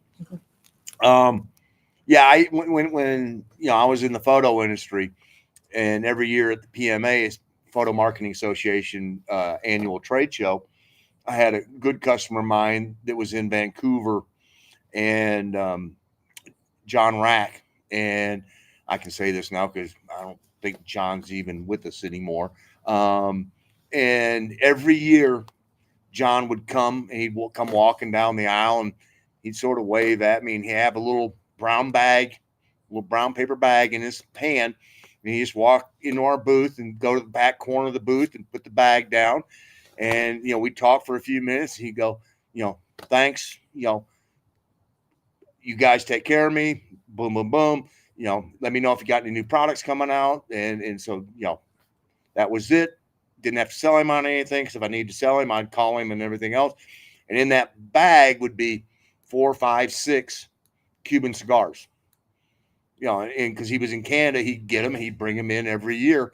And so that was sort of his thank you. And, you know, one of my fondest memories, because some Cubans are very harsh, and John didn't know what he's picking up. He'd go in there and he'd go, give me one of these, one of these, one of these, one of these, one of these. And they'd put them in the bag and he'd give them to me. And some of them were, you know, and one of the best ones he ever bought me was, I can't remember the label now, but we were staying, it was in Vegas that year, and we were staying at the Golden Nugget down on Fremont Street, and they had just got done doing a complete revamp of the Golden Nugget. They totally refurbished the entire hotel. and it was a fantastic hotel, and we got the rooms for $63 a night. Oh my goodness. I know. And so we're sitting there and come back from that day's event. I've got the little bag with me, and they're setting up stage right next to the Golden Nugget on Fremont Street. And I'm sitting there and looking, like, what the hell's going on here?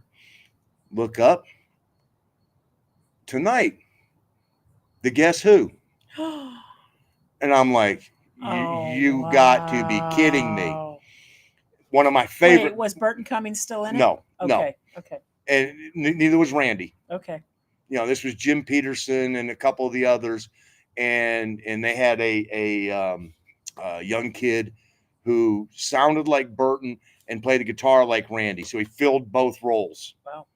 And so sit there, change my clothes, have dinner, go out, and go back, and they're selling these boots of beer that have probably, I don't know, 36 ounces of beer in them. And they're selling them for $5 for the boot full, and the refills were $3.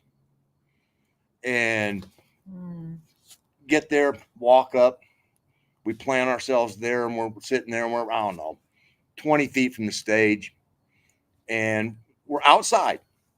And so I pull out one of the Cubans, light it, and I'm sitting there having a beer, having this great cigar, and I'm 20 feet from the stage where the Guess Who were going to play. And it was like, yes, it was one of the best cigars I've ever had in my life. And then this woman behind me goes, would you mind putting that cigar out? And I went, yes, I would. You chose to stand behind me. I was obviously here before you, or you'd be in front of me. You may move. Oh man. You know, now who's blunt? Hey, I can, you know, I'm sorry, we're outside, and you chose to stand behind me, and when you came up here, the cigar was lit. So, yeah, that was, ooh. And Okay. I'll agree. The Black Charros are good, and they're Negros. I mean, the Coronas are really good. The Black Negros, oh my God. Yeah. So, Sheila, what would happen if we didn't have a guarantor? There are ways sometimes that you can get around that. Depends upon how much the landlord wants to work with you. Yeah, if a landlord wants you, they'll work with you. Some of the things that can be done is you can put down double deposit. Thing is often you don't get your deposit, or a lot of your deposit doesn't get returned. It happens. And we don't know if that's all the time with everybody. A lot of it comes down to your landlord, and if you have a póliza jurídica that's been signed. Not every landlord requires that either. You can certainly have property, rent out property without having one of those contracts, and you can just do a lease. Well, you know, and the other part of that is, let's be for real. A lot of it comes down to your relationship with your landlord. Yeah. You know, we have a great one with Paul, who owns this particular house, and you know, we finally got an opportunity to meet him, and I felt so stupid. Oh my God. No, but I felt so dumb. but we got a chance to meet him, and I was talking to him out here, and he looked at me, goes, you two can stay as long as you want to. And it was like, gee, we take care of the place. We pay our rent on time. We pay the utilities on time. You know, he was just like, so, you know, come May, when it's time for us to go, yeah, we want to do another year. I don't think we're probably going to have to go through all the hoops. Now, I know that Romy and Lee's are going to say, we need to do this. Well, let's get to the next one, because this is related to what Willie just said. Right. Willie just says, I have a 3-year contract, no póliza jurídica, no guarantor, rented in March while we were still in the U.S. That's because, Willie, your landlord didn't require it. Yep. Some landlords do, some landlords don't. So our landlord... and he didn't know us from Adam. And so... and it's not always a landlord. Part of it is we work with Lisa and Romy, And Lees and Romy strongly suggest it as a form of protection for both parties. for both parties. In the Polisa Juridica, they outline every detail of the property. Yeah. If there's and it gets translated for us and read to us. We look at it. Do we agree with it? Is there anything we want to add to it as an addendum? Goes back to the landlord. They look at it. And basically it's like this.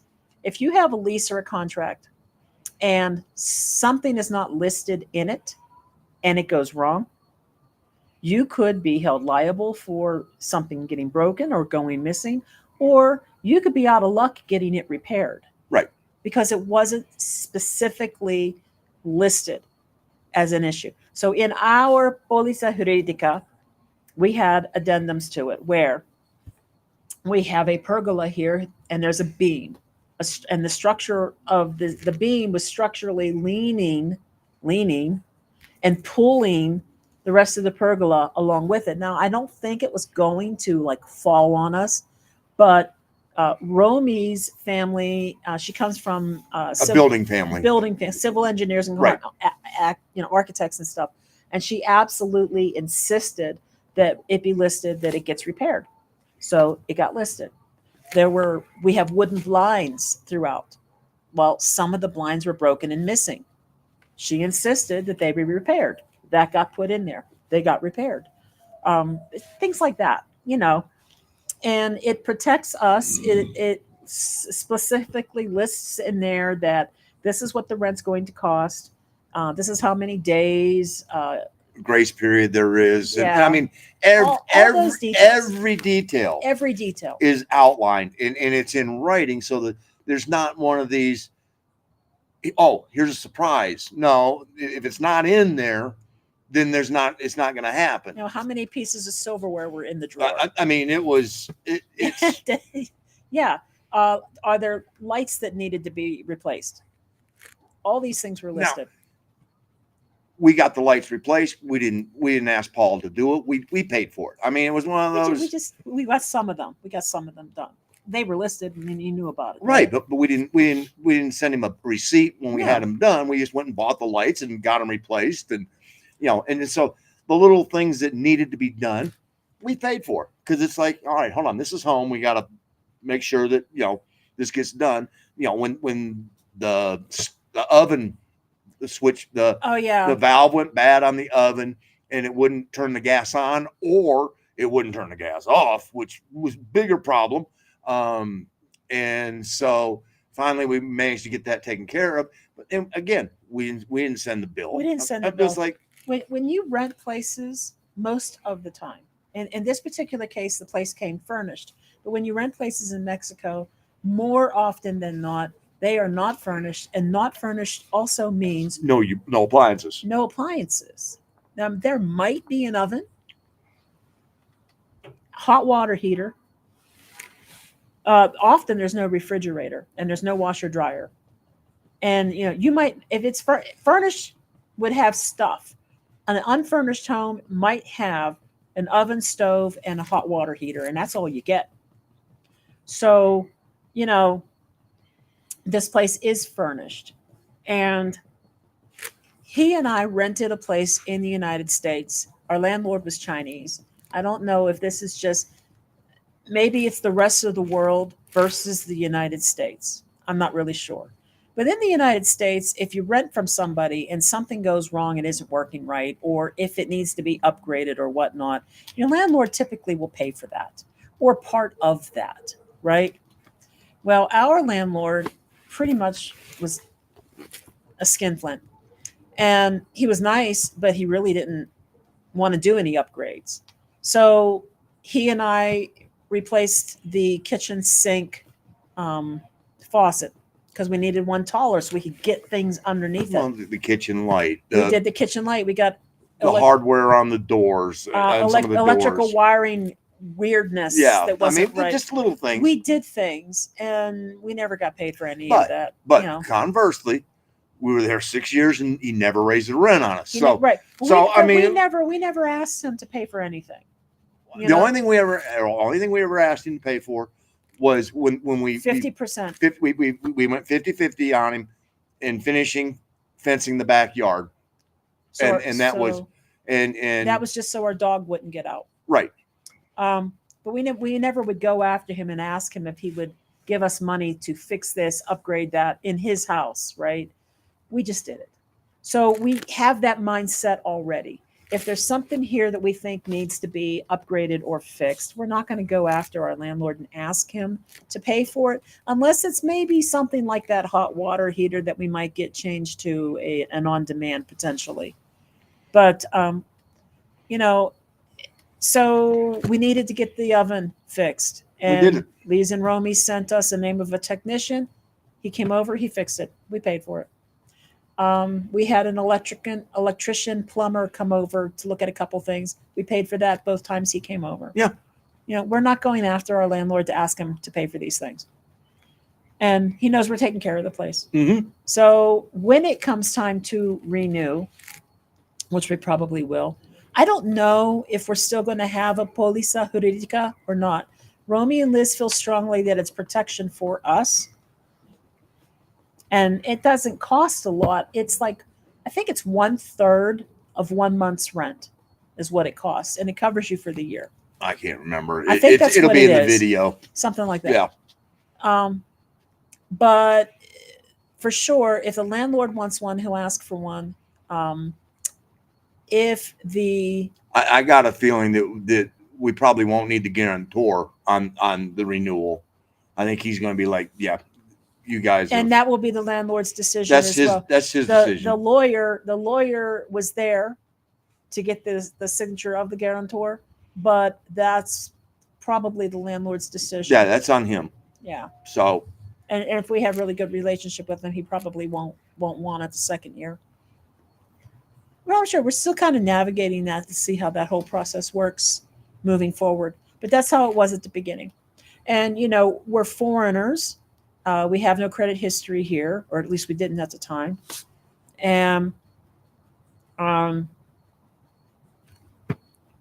yeah, I don't know. That was just like our brand new first endeavor in leasing a property in Mexico. So there was a lot of reasons for them to want to follow that path.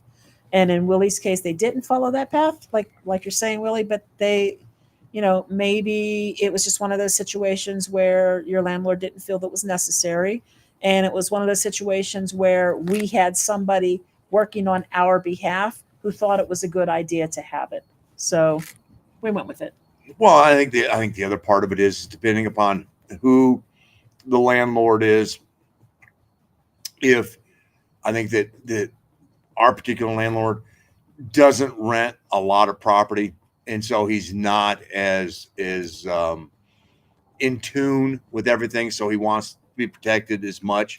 That makes sense. And so, and if in another situation, if yours was a company that rents a lot of them, they're used to knowing how this game is played. Yeah.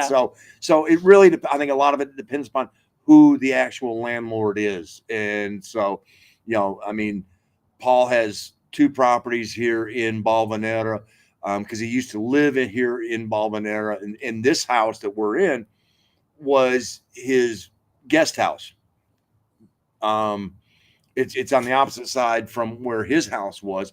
But this was for his parents and for his in-laws and everything else when they would come. So they would have room to come visit and not be in the house. So, which, hey, smart man, they get, hey, we can spend all day together, but at the end of the night, you get to go home. So he did that. And fortunately, we look stellar because the people that rented his other property didn't take care of it, did a lot of damage to it, which just makes us look even better. So he was, after seeing the other property, he's like, yeah, y'all stay as long as y'all want. That's why he visited us, because he lives in Mexico City and he drove here to see what happened to his other house. They had 5 dogs, large dogs, and they did a lot of damage. And he was not happy. But while he was here, he messaged me, and I didn't even see his message. This is why I feel stupid. He had messaged me, and he asked if it would be okay if he came over. And I didn't see the message, and I had been working, and my mind was totally wrapped around whatever I was doing that day. Well, this is when you were, I think, extricating yourself out of Yeah. My mind was just totally wrapped the around shit job. what I was doing. And this man is at the door. And I think I might have been expecting something or maybe not. I don't know. I opened the door and he's speaking English to me. He said Buenas tardes, and he starts speaking English. And I know he probably said that he was Paul, and I didn't even hear it because he started saying, as soon as somebody starts speaking Spanish to me, my mind is in translation mode because I have this delay. I'm not like this yet, and I don't know when I ever will be, but I'm instantly on this delay. And then he starts speaking English to me. So in that time, he must have said, I'm Paul. And I'm still not even aware of who this man is or why he's there. And I figured it out finally. I said something to him that made no sense to him. And he just kind of looked at me weird. And I'm like, I'm sorry. Who are you? And he told me again. And I went, he was the landlord. I went, oh my God. and again, my mind is elsewhere. I'm worried about whatever I'm doing at that moment. I don't look that great. My hair is a mess. My clothes are sloppy. And here I am meeting our landlord for the first time ever. And he had already sent me a message that I never saw. So I invited him in. He's like looking around as he's walking in. Everything looks great. Nice, organized, clean, bright. Homey. And I introduced him to Mark, and they talked. And I'm just feeling dumb. I'm feeling dumb. Hey, He's a very nice guy. The good news is he likes us. He's happy. And we like him. He We're speaks happy. really good English because his father is English. His mother is Mexican, and his father is English, which is a nice thing for us anyway. I try with my Spanish, but when he comes around, I'm like, oh, his dad's English. I can speak English with him. But he is really nice. And I felt bad about his other house. I can't imagine. Anyway, there you go. So, Happy New Year! Bienvenidos. You two are wonderful humans. God bless all 2026. Thank you. Gracias. And hope everybody's 2026 plans are thumbs up. The U.S. wants to know where you are. They have a new APP for travel abroad, FTD, foreign travel data. They're requiring SSI recipients mandatory SSA to follow. I don't know. Did you get a notice of that? I don't know. I might have. It means I have to pay attention to it. I got something that said I got a message from the SSA. We probably will get mail on it. That's what I'm figuring because God knows that the U.S. government is the only thing that keeps the U.S. postal system in business because they send everything through the mail. So, if it's something official, it will come in the U.S. mail for sure. There's a few things that are happening right now. So there's this. Also, if you have residency and you're using a Mexican cellular company, you have a mobile number in Mexico. I think it's any mobile number, any company in Mexico. I'm not 100% sure, but I think it is. You're going to have to provide your CURP to them. And you have until June or July. I think June. You have until June to provide that information. I'm not really sure yet. I haven't been asked for it yet by Telcel. And I paid for my service all the way up through, I think, December. Something like Well, it's right after you got the new card. Yeah. When you got the new NU. I know it gets confusing. And there's that too. And she got the new NU credit card, which is a Mexican financial institution, not a bank, but it's a Mexican financial institution. And so she was able to take that card, and Telcel goes, Oh, you want to pay for a year? Yeah. Okay. Sure, So go right ahead. Telcel would only let me pay for 1 month at a time With a foreign credit card. with a foreign credit card. And so as soon as I got this Mexican card, I was able to pay for the whole year, which was cool. So I haven't received notice yet from Telcel that I need to provide that. But at the same time, I'm feeling like when I got the SIM card, I had already provided that. But we'll see what happens. Another thing that came out recently is, now that he mentioned it, New and You. New is not a bank, but they're working on becoming a bank.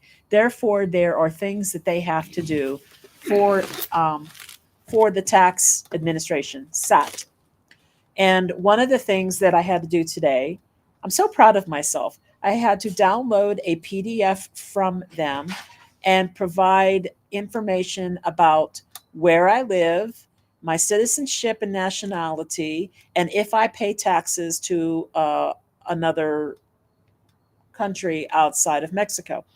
And I had, of course, everything's in Spanish and it's a PDF file. So I'm translating everything, I'm filling in everything in Spanish. And then I had to sign it and send it back to them. I think that they're collecting that information to move to qualify for a banking designation. Right now, they are a financial company and they are trying to become a banking company. So that's cool. And since I've had the new card, and this isn't a big deal, they only gave me, I think, a credit limit of maybe 12,000 pesos initially, but they just doubled it. So, because of my really excellent credit use. Now, the interest rate is stupid, ridiculously high, and but that's okay because I pay it off before anything ever gets charged as far as interest. So, I use it for everything. I use it for everything. I use it for the Telcel thing. I use it for Amazon, Mercado Libre. Um, what else have I used it on? Any Uh, kind of quick, easy. yeah, I mean, we don't use it for the groceries or anything like that. We No. tend to use Capital One on that, but But I use it, I pay it. I use it, I pay oh it. God, yes, It's just because it's that easy. the interest rate, you'd be an idiot. Yeah, the interest I rate's mean, like 80, whew. 89%. It's something stupid. It's so stupid. But yeah, I don't have money on that credit card longer than 10 days, maybe 15 at the most, and it gets paid off. So I did that so that I could start building credit. It's not the best.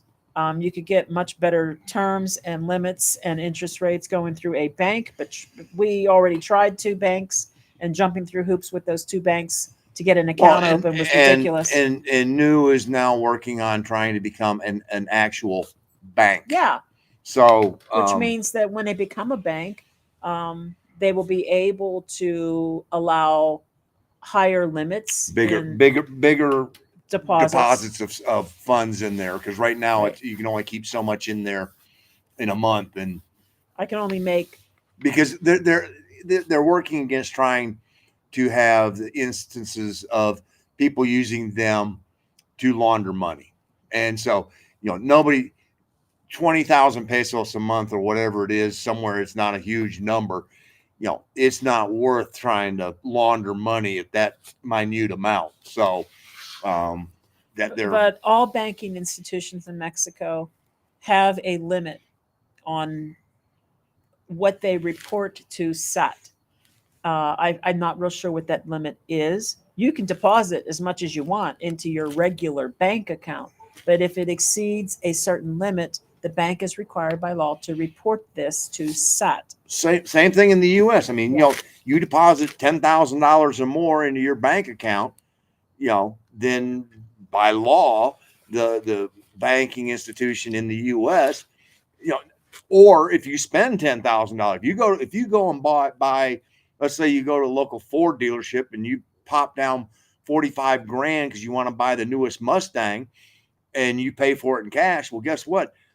That dealership has to turn that transaction in and report it because it is moving more than $10,000. So, it's the same thing. It's Ernie Baca, retired life in Mexico, no bull.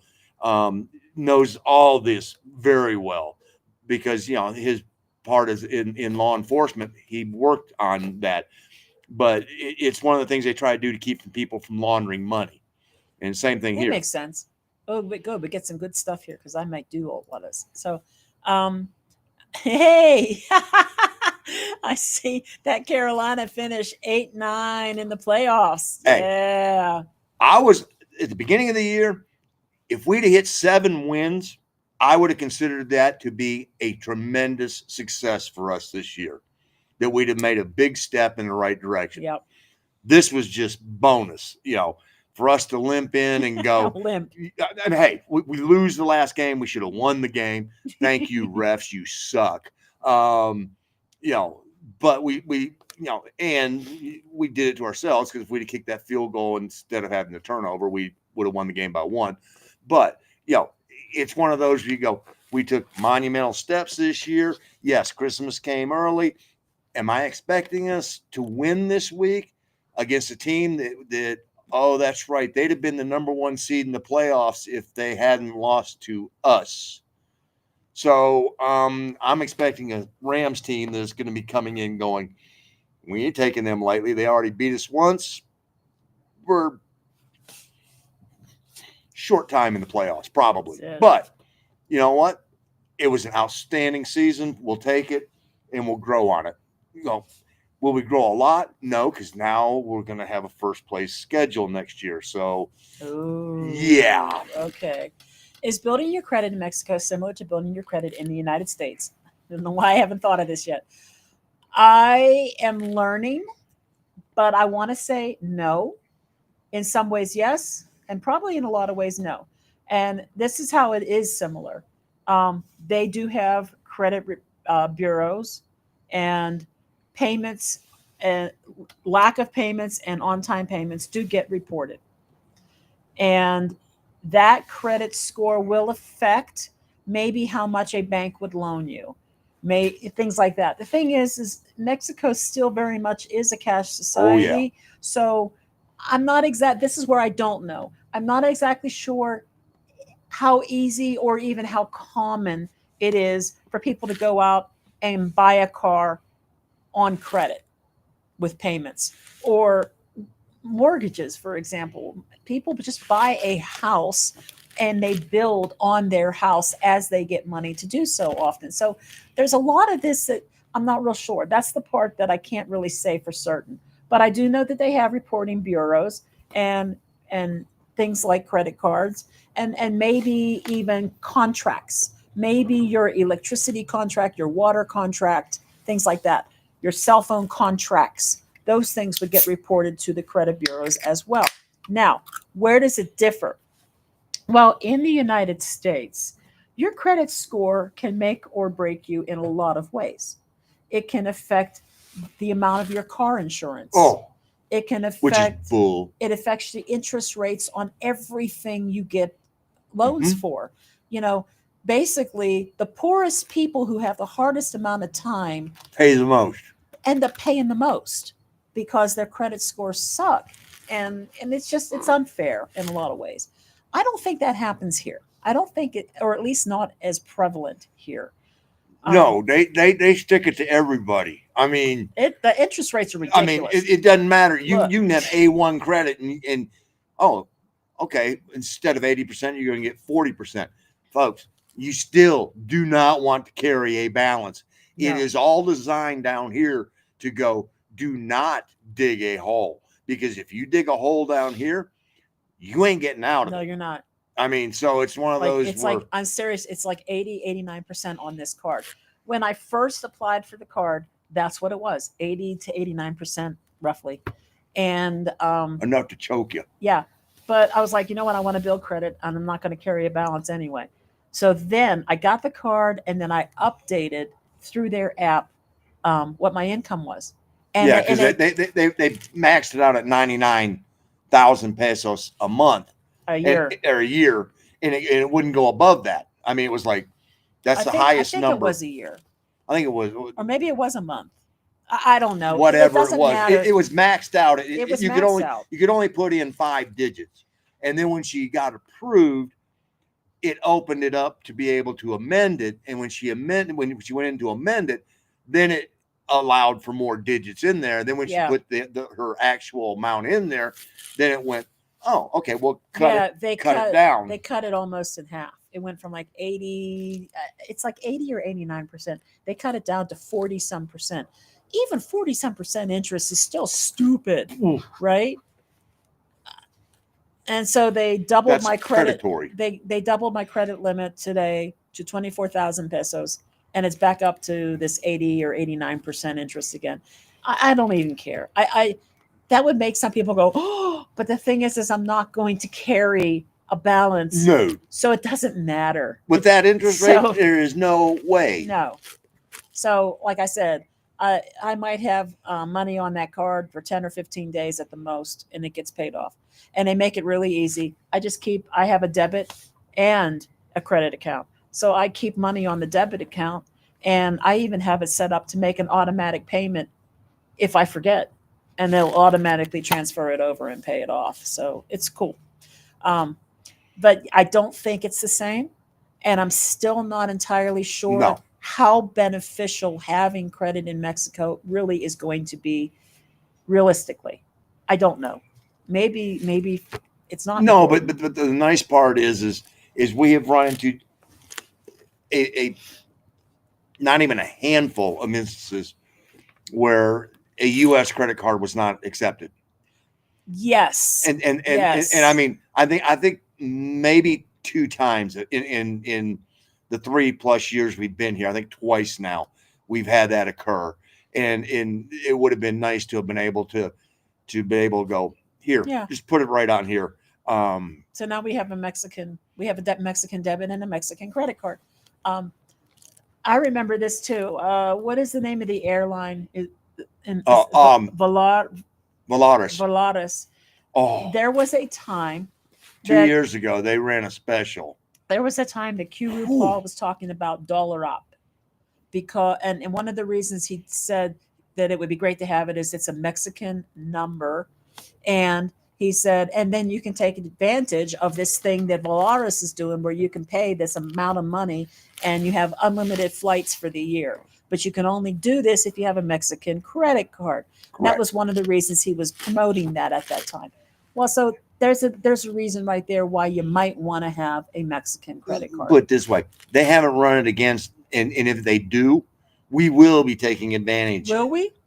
No. Oh, I mean, so we want to go to La Paz for a week? Let's go. I mean, Yeah, but it comes with limitations. I found out in the small print, there's blackout dates and all kinds of stuff. So I don't know. But the point is there are times when a vendor may not accept a U.S. card.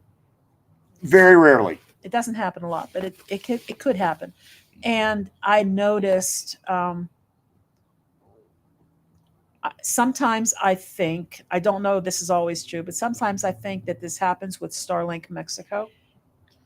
Sometimes. Yeah. It definitely started to happen with Telcel because I used to pay my Telcel every single month with a US card. And then one day it didn't work anymore. It wouldn't take my payment anymore. And I had to start using a third-party app called Claro Pay to pay my Telcel, which was a pain in the butt. Now I have this Mexican card. Not only did it take it, it took it for the whole year. Well, So- the part with Starlink is Starlink did that,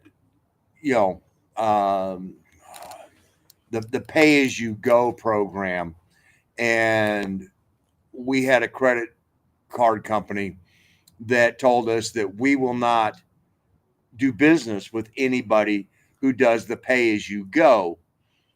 Well, before we get too deep into this, what they told you was not true, and it was not working with multiple credit cards. Right. No, Right. I get that. But then, we got on the phone with the credit card company and they were like, well, we're sorry. Right. That's where I want to stop you though. What they told you wasn't true. I mean, they told us that. I know. And the person who told you that Well, was incorrect. they Yes, I know. Talk about trying to confuse your customers further. anyway, and piss them off I because know. it was But like, excuse that me. particular customer service representative was misinformed, Yeah. and that was not true. But it gets confusing because we have U.S. cards and we're buying things in Mexico, and sometimes that companies can't navigate that as easily. And so it's just nice when you run into that issue. You have a Mexican card, you're buying something in Mexico, it helps. Especially when you're sitting there at a auto motel because you want to just go get some sleep for the night, Yeah. and your car's packed to the brim, and you're going, all I want to do is put this into a garage and get in the bed and go to sleep. And they're like, Okay, so 900 pesos. look, Costco Banamex. I have a Costco membership, and now No, that I think he's talking about the Costco credit card, their AMX or the Visa card. I know. Yeah. So what I'm saying is, I have a Costco membership, and now that I have some credit built up, We might be able to get the. I might Yeah. be able to easily get that. So yeah, I just want to get a few cards and just use them, and we do use Costco, and using that card at Costco. Well, and we'll use it even more when this year they open up the new one Yeah. right down the street. I would think for Social Security pensions and other accounts, it is wise to keep an American bank Oh, account God, open yes. and working. But that said, get a Mexican bank account. Yep. Have Telmex and Verizon. We don't have Telmex and we don't have Verizon. Well, we do have Telmex. Not in our name. Oh, We do not have Telmex true. and we do not have Verizon. We did go to Imbursa. Imbursa required us to have a Telmex home phone account in our name, which we don't because we rent, and the Telmex account is in our landlord's name. So that became a problem trying to get an account through Imbursa. And then Banamex basically that was just a pain in the butt. that was interesting in that Annie Vet had tried to get a Banamex card or a Banamex account, and so she was like, she had replied, I don't know, weeks before, Yeah. and then they were like, well, we'll go with you because we have to go down there anyway. And it was one of those where they told her that, oh, you failed to sign this, and then so she's working with them over here, and Gina's over here working with them, and then it was, oh, you're self-employed basically, and then it became a stack of paperwork. We were there for over an hour. And then translating everything in English on my phone. And then it was, oh, you didn't sign something. You need to come back in. Well, Annie Vet had gone in, signed what she was supposed to have signed, and never got hers either. So yeah, a lot of delays. Suddenly it was like a lot of delays. Let's just keep pushing this off. And so we went. Then the new came out, and it was like, bing, bang, boom, done. Exactly. And we went, bop, done. So I heard somewhere that student loans are back reporting to the credit bureaus in the U.S. Yep. I don't know what you mean about back reporting. No, they weren't reporting. They had gone. They had stopped. They had stopped. Okay, I was going to say because they always reported on me. Yep. No. My $80,000. Yeah, no, they had stopped because of the COVID thing, and they put that freeze period in there, and then it became okay. What they need to do, if they would drop the accrued interest, if they made everybody pay back exactly what they borrowed, pay back what you borrowed. Forget this. These are usually federally subsidized loans. So you know what? Get rid of the interest. Yep. Drop the interest. I owed $80,000, guys. And most of that wasn't because of what she borrowed. Most of it was because of the interest that had accrued. Yeah, accrued. The amount I had borrowed was like $35,000, and I owed $80,000. So yeah, if they would just drop the accrued interest, hell, I could have had that paid off. Oops, I hit the mic. Sorry. I could have had that paid off really easily. I was one of those people that finally had my loans forgiven. Finally. I had met the 10-year nonprofit payment requirement, and they finally forgave the balance. So I remember getting that email, and I went, you've got to be kidding me. I thought I was going to die. Die. Since 1987, I've had student loans. I thought I was going to go to my grave having student loan debt. Yep. Yeah, no, it was not good, and you know, it's not fair on both sides. It's not fair to the people who take out the loans. That when they started this program, it became a way for colleges to start printing money because the federal government's going to guarantee the money, and so suddenly the price of tuitions went through the roof, and so you're getting these kids that are on the hook for all of this, and some of it's unrealistic, and then you had some predatory schools out there that were just doing it just to get people in there so they get the college, the student loans. Didn't give a crap about the kids that were trying to better their lives through it. But then you look at the people. I've got a cousin who didn't go to college. He's a master tech for Lexus and Toyota, makes a hell of a lot of money now, but he never had a student loan. And he looks at it and he goes, why am I paying tax dollars? And my tax dollars are subsidizing them and they're getting their loans written off, for free. So I get both sides of it. And it's one of those going, look, take away all the accrued interest, make it a zero interest, and say, you know what? Pay back what you borrowed, and everybody's whole. Oh, I promise you, I had already paid back way more than I had borrowed. I know. I made my student loan payments were about the equivalent of our insurance payments of a really nice new car. Oh shit, we've been driving a Mercedes. I mean, I had been paying over $500 a month. Like I said, we've been driving a Mercedes for years. Yeah. It's one of those that the only people making any money off this are somehow in Washington D.C. because that's how they're getting their money. But we will. Take a cheap flight on Volaris, Aeromexico, etc. to the border, and get a cheap fare flight on South. Oh hell no! Don't you say those Southwest words to me. No, or whoever. It'll be a cold day in hell when I am able to convince Gina Delta, to get United, or American. Or whatever. Before I get her butt back on a Southwest flight after the last one we took. That was no. No. No more. Yeah, that's no more. and so that was just nah. And that was like the Greyhound bus of the skies. Oh. and quite honestly, Tommy, it's not that bad for what we pay if we book it correctly for us to fly from here to Kansas City, and even do it first class so that we can get the 2 bags so that we can mule stuff home and back. And it's and besides that, as my mom says now, she's paying for the tickets because my sister is her and her husband are leaving the Kansas City area and moving to where her oldest daughter and grandchildren live. So my mom's going to be in Kansas City alone. And she's like, well, I'll be okay. And I'm like, no, Mom, I'm going to come twice a year. And my sister's going to go twice a year to go check on her and everything. And my mom's like, well, I'm going to pay for the tickets.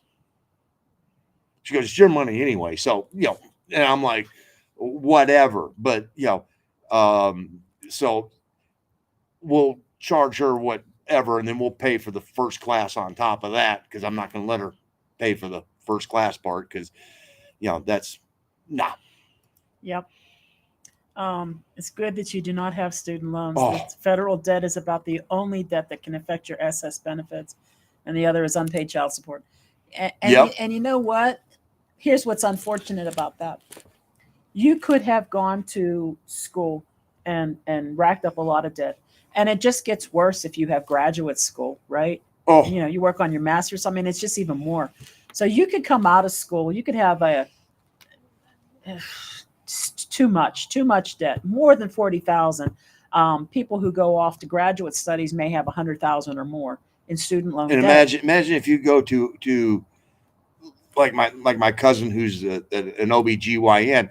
Oh God, I mean, med school. you're probably talking, Hundreds. 200 Yeah. plus $1,000, and people go, wonder why healthcare costs so much in the U.S. Well, it's because of that plus malpractice insurance Well, and yeah, a lot of things. well, yeah, because the other part of that Right. is if, as he told me, every January 1st, he was $250,000 in debt because he's an OBGYN, which are the most sued doctors in healthcare in the US.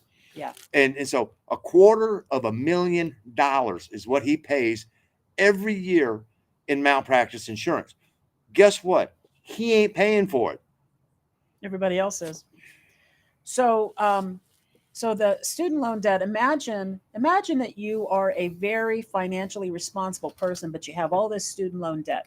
You can't get ahead of life at all, and this debt is hanging over your head, and now it can affect your Social Security. Now imagine that you are someone who maybe has no student loan debt, or you have a little bit of student loan debt, but you are one of the most irresponsible people financially. And multiple times in your life, you have filed for bankruptcy because maybe you are just not good with your money. All that debt gets erased. None of that debt Except affects your Social Security, but they will never. Now, let's say you're that very responsible person with a ton of student loan debt. Let's say you go and you have to file for bankruptcy. It doesn't wipe that doesn't out. wipe that out. You're really not any further ahead in that respect.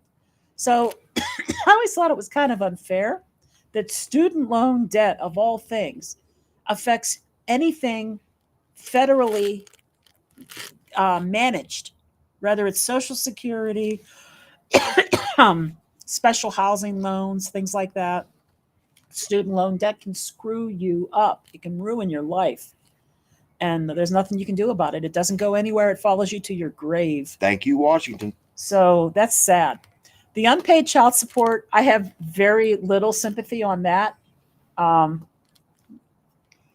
sort of feel like if you were able to help pop some babies out in the world, you should be financially responsible for raising those babies. My favorite bumper sticker of all time. Can't feed them, don't breed them. I know. And look, and accidents happen and stuff. I get that. I get it. But you got a child. You have a child out there somewhere, and that child is going to need everything a kid needs growing up: medical care, clothing, education, food. And one parent who's struggling to do that should not have to struggle to do that. It took two. So the child support, I'm kind of behind that one.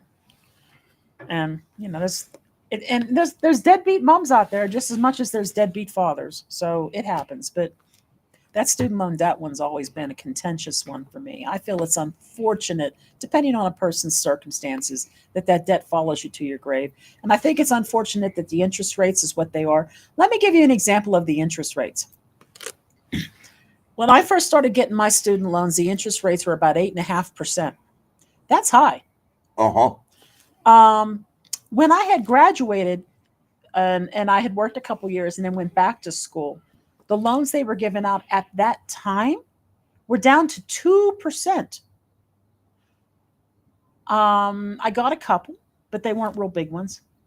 When I tried to consolidate my loans, do you think they consolidated them at the current interest rate? No. They weighted average. They took my debt at 8% and my little bit of debt that was over here between 2 and 3%. And when they consolidated them, it came out to 6.75%. So, there's a lot of people out there who went to school between the two times that I went to school with itty bitty interest rate loans.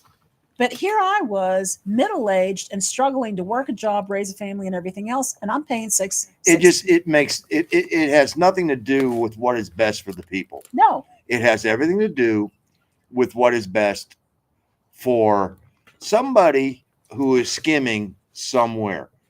Yep. Because, that money's going somewhere. And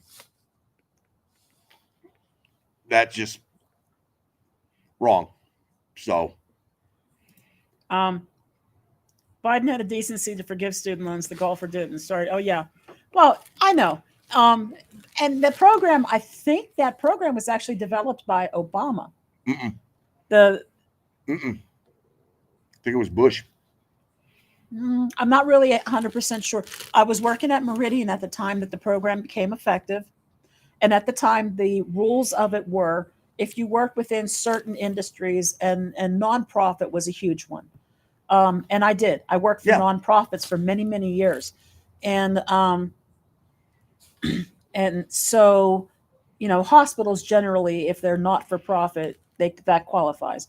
And so As they should. I have worked for many years for nonprofits, and you had to have 10 years worth of monthly payments. So 120 payments had to have been made while working at a nonprofit. But the problem was they made it very convoluted on how to get that certified. And then they kept changing. They Yeah. kept interrupting the system. Yes. And then they'd interrupt the system, and then the clock would restart again. Yes, because if I got a new loan and tried to consolidate, they started my loans all over again as if it was day one. Bullshit. I went back to school, I want to say 20 years after, because I was forced to go back and finish. More than 20 years. It was more than 20 years. Uh-huh. Yeah. Yeah, no, it was. Uh-huh. And I had to complete a bachelor's degree. I had an associate's, which is all I needed for the job that I did. I actually had 2 associates. And I was forced more than 20 years later to go back and get a bachelor's degree to keep the job I had. So I had to get new loans. And they started my clock all over again. All over again. And we were close. We were close. I was so pissed. I mean, that's wrong. That's wrong. And the reason why my loans, because Biden did this, the reason why my loans finally got discharged is they finally said, look, if you have been working for a nonprofit for this many years. And what they basically did was, and yes, Biden did this, and it was, thank you, was they looked at it and they went, hold on, we screwed a lot of people. Yeah. And they did. And what they basically went back and said was, oh, you have 120 payments? Yeah, done. That's what it was. I had 120 payments made. Yeah, because we didn't equitably administer the plan the way that it was designed to be done. And so that was something that very good that Joe did do, was that he went out and said, look, hold on. A lot of people got screwed on this. Look at it. If they made 120 payments working for a nonprofit, forgive the loan. And yeah, she got that email. We were just like, you got to be kidding me. I didn't believe it. I mean, we were like, I didn't believe it. We were like, somebody's yanking our chain. And then we went and looked, and when we saw that the balance was 0, we were like, holy shit, this is for real. I mean, and I was I think I had figured it out, especially after we came to Mexico. I think I had figured out that I had to make about 7.5 years at about $50 more a month than what I had been paying. So almost $600 a month. For another 7.5 years, it's $600 a month. I think that was when I figured out that I could get them paid off. It was something like that. It was And scary. so it was a large amount, but I was like, okay, I can do this in 7.5 more years. But if you think about it, I had been paying on those loans for over 20 years already. That's a long time. And it's a lot of money that was paid. Way more than I ever borrowed. So the interest rates were just not fair, especially at the time I got them.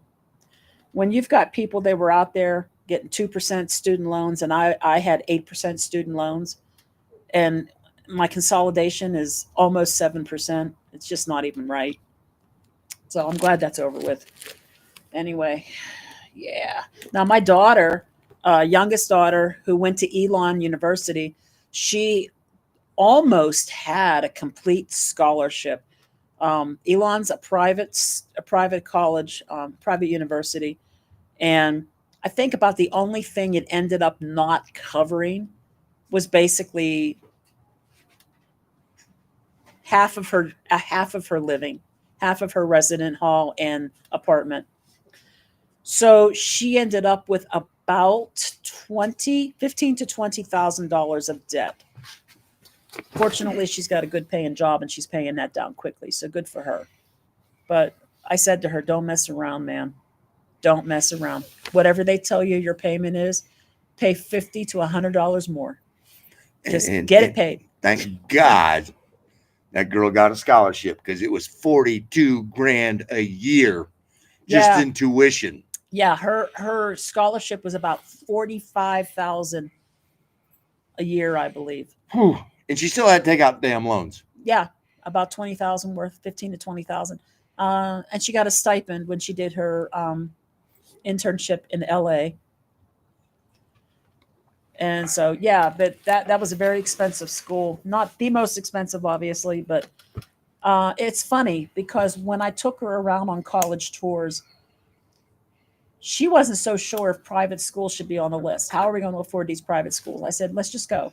Let's just go. Figure out where you want to go, and then we'll worry about that part. Yeah, let's see. And we went to all the state schools. We went to the one in Asheville. We went to the one. Well, you went Western Carolina. Western Carolina, UNC, NC State. We went to NC State. Yeah. Elon, Wake Forest. And then we had gone to Duke. I know. We'd gone to Wake Forest and we had gone to Elon. Those were the private ones. Wake Forest was. I'd have never talked to the child again if she'd gone that 4-letter word. I know.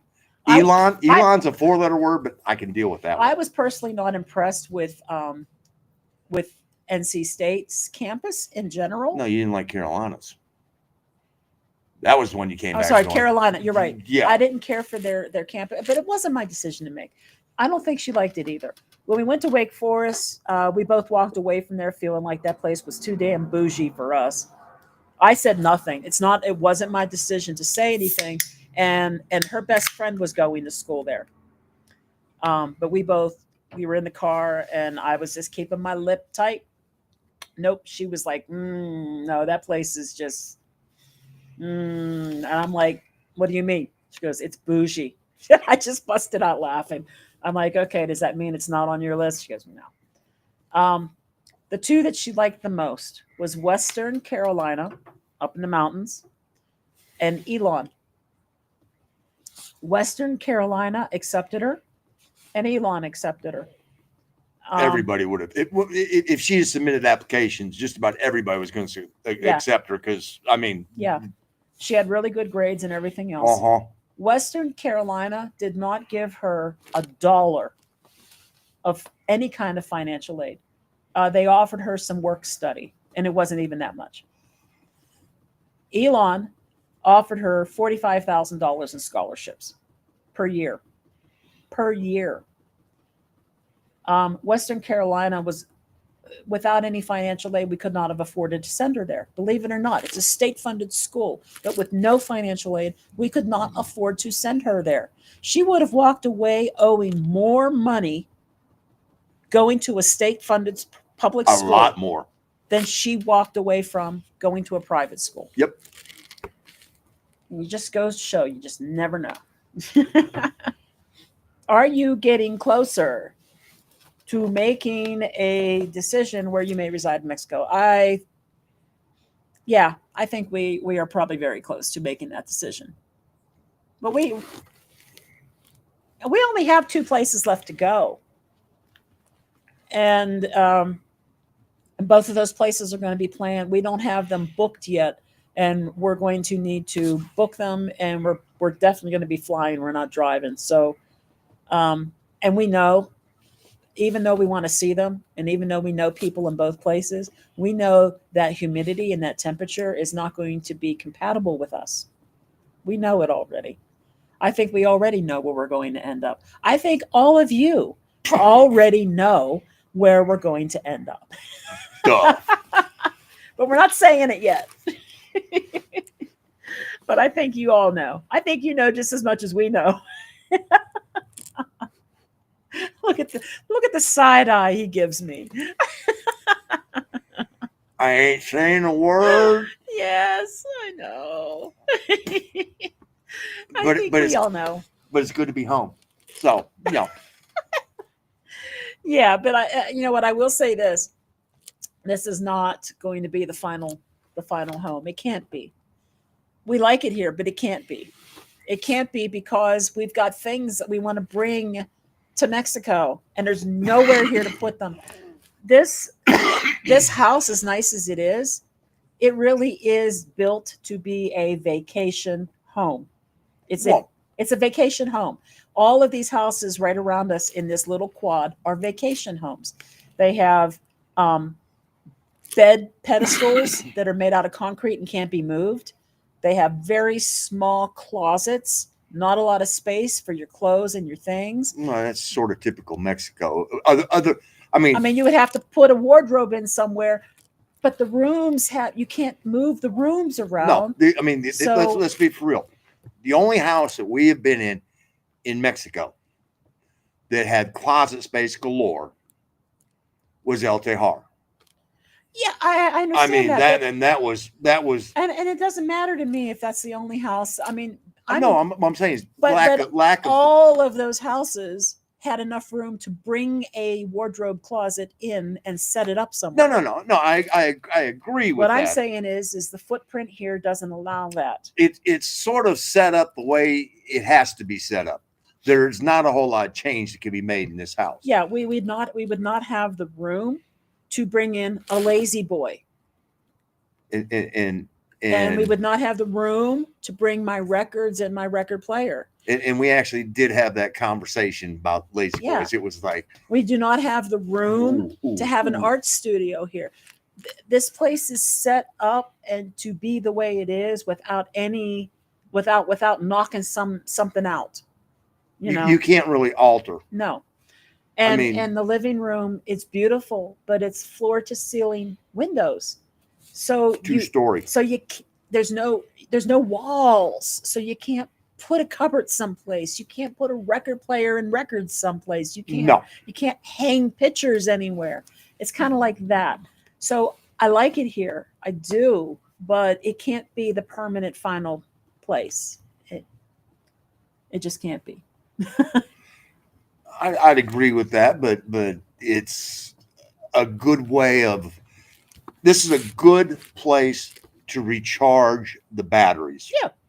And really be able to go. You know what? We needed some.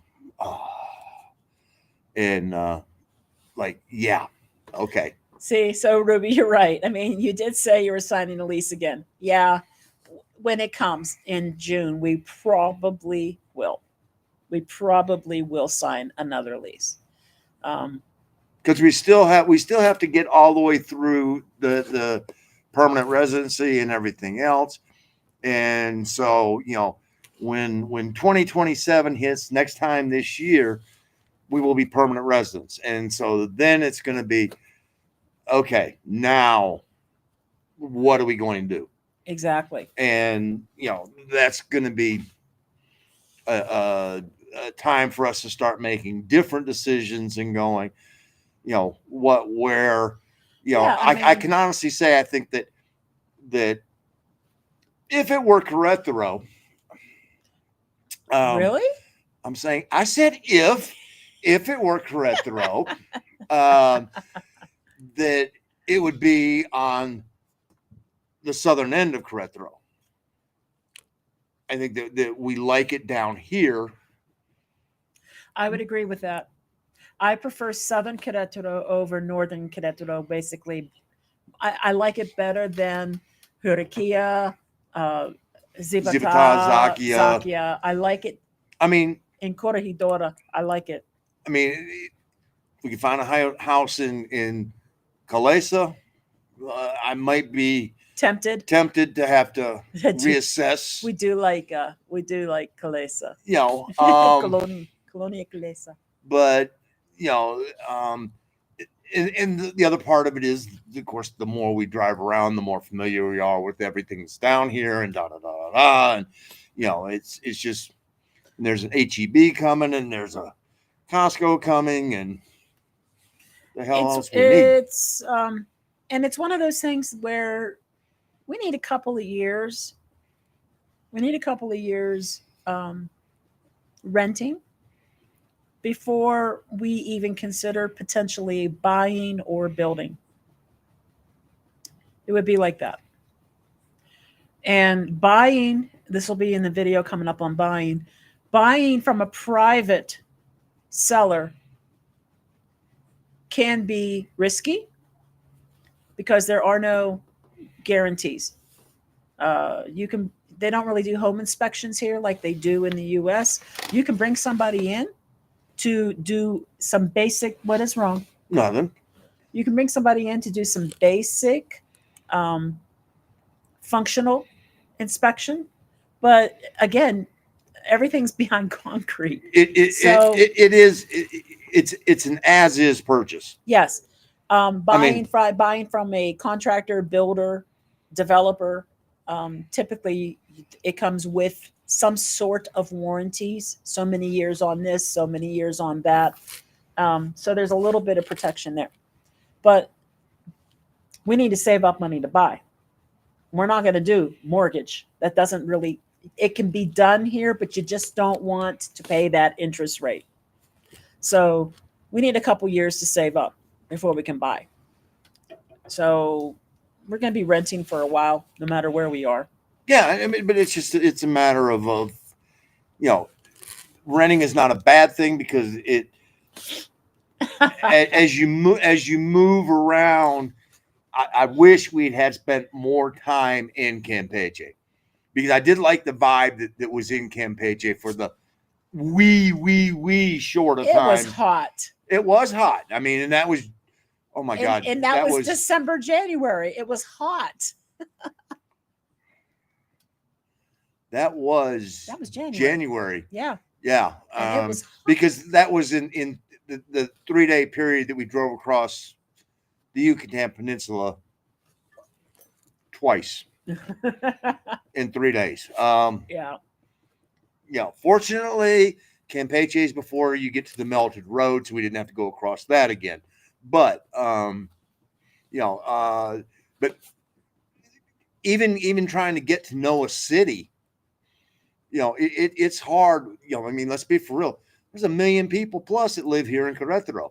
It's a big city. It is a big city, and so, it's still growing. And figuring out where is the right place to purchase. I mean, so far we've lived on the north side, we've lived on the east side, we've now we're on the southwest side.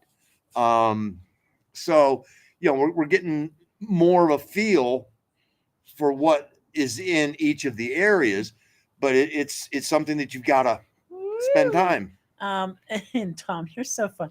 Of course, you will still travel around Mexico. Yes, we will. Oh, yeah. And the world, but have a home base, and absolutely nothing wrong with that. RP is close. And we want to travel in other places too. I want to go to Italy, guys. I want to meet my Italian roots. I want to see the city that my great grandfather came from, or the village, and meet my cousins and see other parts of Italy. And I want to go to England. I've been an Anglophile since I was a teenager. He's been there. I haven't, but I've got roots there too. And Scotland and, the other thing is if we go to Italy, I'm a World War II buff, and I would love to see some of the sites of what went on, because you had an uncle that my grandfather's brother died at Anzio. He was on an LST that drifted into a mine. And so it's one of those where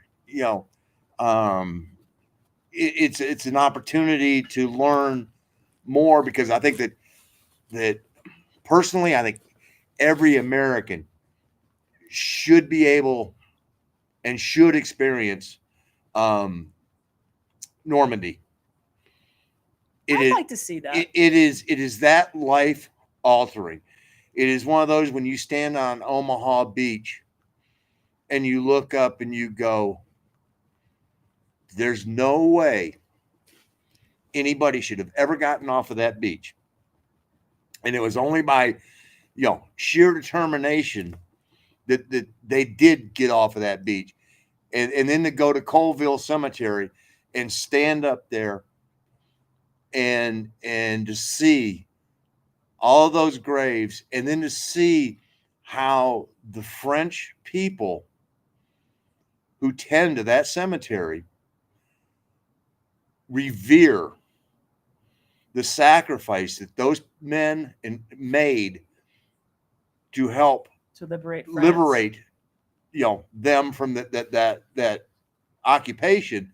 They view the people that tend to Colville Cemetery, they view that as one of the greatest honors of their life, to make sure that cemetery is befitting the sacrifice that those men made.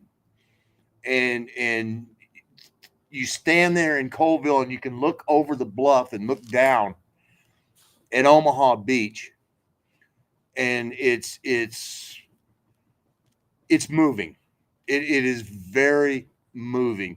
And to this day, when my mom and I went there, it was in 2014, so it was 70 years after D-Day. And the people in Normandy, the French people in Normandy that came up and gave us hugs, grâce, what is it? Merci, merci, Merci. merci, merci. Merci. And I'm sitting here going, I wasn't even born. Well, neither were they. That's what I was going to say. Yeah. You weren't even born, but they still, to this day, are grateful. Okay. And the sad part is, I saw more American flags flying in Normandy than I see flying in the U.S. And that's like. And someday I'll get to see it too. All right. Do you guys know Hidalgo? We do not know Hidalgo. I don't know. Jacob Marley? Father Hidalgo? No, he's talking about the location. I'm joking. Oh, okay. Yeah. Do we ever have plans to go there? I don't think it. I think it was ever on our radar to go there. No, I think that Hidalgo was one of those that yes, we've driven through parts of Hidalgo on our way over to Veracruz. Mm-hmm. Honestly, Annie, Vet, and Arlene and Mark and Paulette have spent more time in Hidalgo than we have. Because it's one of those things where we have a lot of places we would like to go visit. I am particularly fond of archaeological sites and churches, just architecture in general. And there's a lot of Pueblo Mágicos, and there's a lot of large cities that we never had on our itinerary that I want to see. And we've sort of got this little list. Both of us have this little list of places that we would love to visit once we're settled down. And they would be more of a visit, not really living there for a month or 2 or 3 like we have. No, there's a lot of parts of Mexico. I mean, I can't remember. I think it was Tony, one of our subscribers, who left a comment, and I said, he asked if we had got an opportunity to see this while we were in Manzanillo, and I went, no. And I said, unfortunately, we didn't get out and see as much as we wanted to. And then in reflecting, I went, that can be said of probably every place we have been. Yeah. But we have been fortunate enough that we have seen so much of this country that it does fuel the desire to see even more. Yes. We have had nationals tell us that we've seen more of Mexico than they have. I mean, it doesn't make us experts. Oh God, in all parts of Mexico, and it's been fascinating, and educational. And there's places that are worthy of a second visit. Yes, Puebla is definitely. Oh my gosh, worthy. We didn't get to see. Speaking of which, Jupilo, a town with deep Italian roots. Did not know about this town. When we were in Puebla, we went to Atlixco and Cholula. Yeah. And that was it. We were only in Puebla for a month, and we went to those two towns, and then we Oh my God! Just what was walked it? What around was in Puebla. Puebla Yeah, was more than what we could take in. And we're definitely going back to San Cristobal de las Casas just to go chill back out in that little cabin for a month and do nothing, because that was by far the most relaxing place, bar none, in Mexico that we have been in. That sit there and smell the pine forests and just, that tin roof, and when it would rain, to be able to wow, sleep to that. I mean, it was just that was a good place. We will be back. yeah, Huatulco. We'll definitely be going back to Huatulco. Um, yes, and Puebla. and Puebla, because Um, Huatulco, we had a lot of friends there and love the vibe. but there were definitely archaeological zones in places where we've stayed. Um, what was the one that most recent? I'm trying to remember. It wasn't. It wasn't. Was it in? I think maybe in San Luis Potosi. Yes, there was a few things we wanted to see there, but they were 2 to 3 hour drives to get to them. So we didn't get to those places either. And there's always something that comes up that we're like, oh, that would be really cool to go there and see that, and then we don't get a chance to. For example, we never planned an itinerary to live in Guadalajara, but while we were in the Lake Chapala area, we took a drive up to Guadalajara for a weekend, and I loved it. I loved Guadalajara for the small amount of time that we spent there. I absolutely loved it. And, you know, I'm a museum person. Um, Guadalajara has great public transportation system. They get a lot of concerts. They have all kinds of international cuisine through the city. They got a subway. I really liked that city.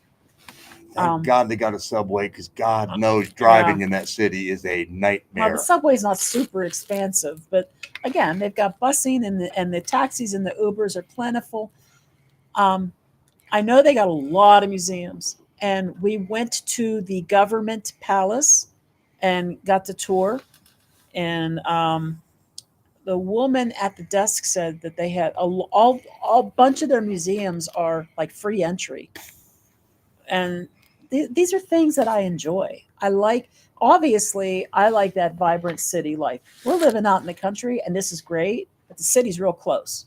So if we want to go into to the city, want to go into Well, Querétaro, and we want to go back there because we want to take the tequila train sometime. yes. I mean, We were in Oaxaca, and did I get to go to see how they make mezcal? No, I wanted to, but we just didn't have enough time. We were there during Dia de Muertos, and there was just a lot of.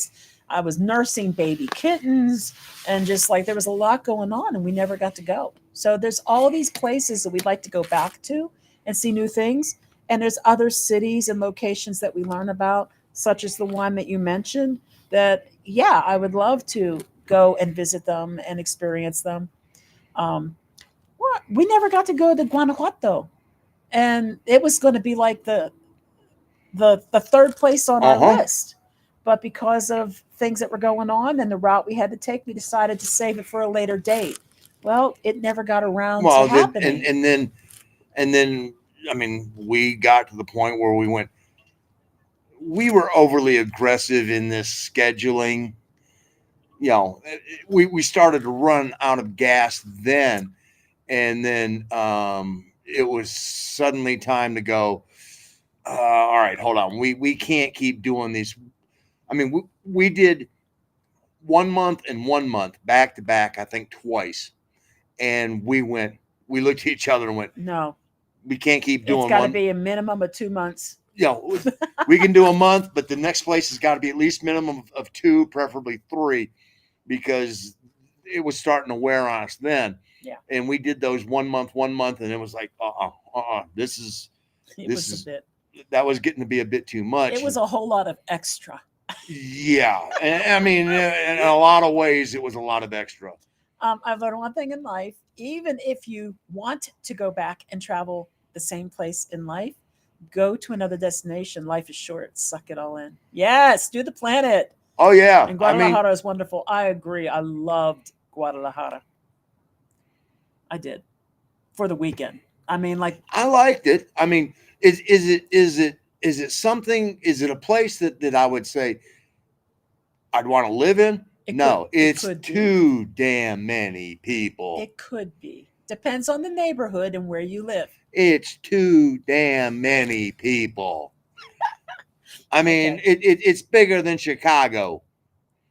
I mean, it's and the traffic there sucks. The traffic does suck. I mean, we could see where we wanted to go, and it still took us 15 friggin' minutes to get there. So, but it was a special event, and there was crowds and road closures. So, well, I get that, but it's still, yeah. And when I got to drive a car into a itty bitty little opening, that's not the norm. I know that's not the. We will be drinking enough mezcal in February not to worry. You know it. You know it. Guys, it's funny. I do like mezcal. I like my mezcal. I like to sip it slowly. And if you can throw some chapulines in there with it, particularly the chili lime chapulines,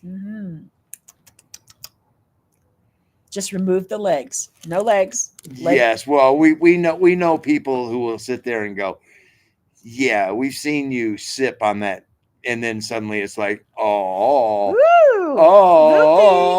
Gina gets a little loopy on the mezcal. That's why I got to sip it slow.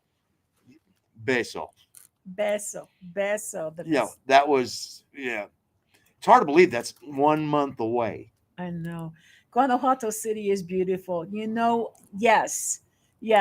It was supposed to be the 3rd city we visited when we first arrived. It was on our list. But because of activity at the time, it wasn't really safe for us to drive there from where we were. So we're like, we'll add it on later. We'll get there eventually. I mean, actually, the plan was we were actually going to do Aguas Calientes. And so it's like, okay, hold on. To drop Guanajuato City in, if we're going to go to Aguas Calientes, was easy because those two are very close to one another. And then when we started massaging the schedule, then it was suddenly like, all right, hold on. We dropped Guadalajara, we dropped Guanajuato City, and we dropped Aguas Calientes. And, along with, originally, if you stop and think about the number of cities that were on the original schedule that got dropped, Acapulco. Oh, okay. Enough said there. And that was because of the hurricane initially. Hurricane came in and it was not going to be in good condition for us to go to. And it really hasn't improved since then. No, it's only gotten worse. Yeah. Zihuatanejo was one that we wanted to go to. Aren't going to be able to get there. So it just was Puerto Escondido. We thought about doing that. And so it was a lot of these 1 month moves. And that's when we started going, we can't do 1 month moves. The 1 month was just too much. And it wasn't so much the driving. It was more now I got to pack and pack everything and unpack and then unpack everything. And then 4 weeks later, pack everything. And that was the part that we just suddenly went, no, we're running out of steam on that. That packing was becoming too stressful. It was just like, no. I still have the original list. So these are places we definitely can visit on a more casual basis. Be a lot more relaxed. Would I like to go with the Zihuatanejo? Yeah. Absolutely. Yeah. We're going to go to PV. Do we want to go to Guanajuato? But, jump on a bus or whatever, or jump on a plane.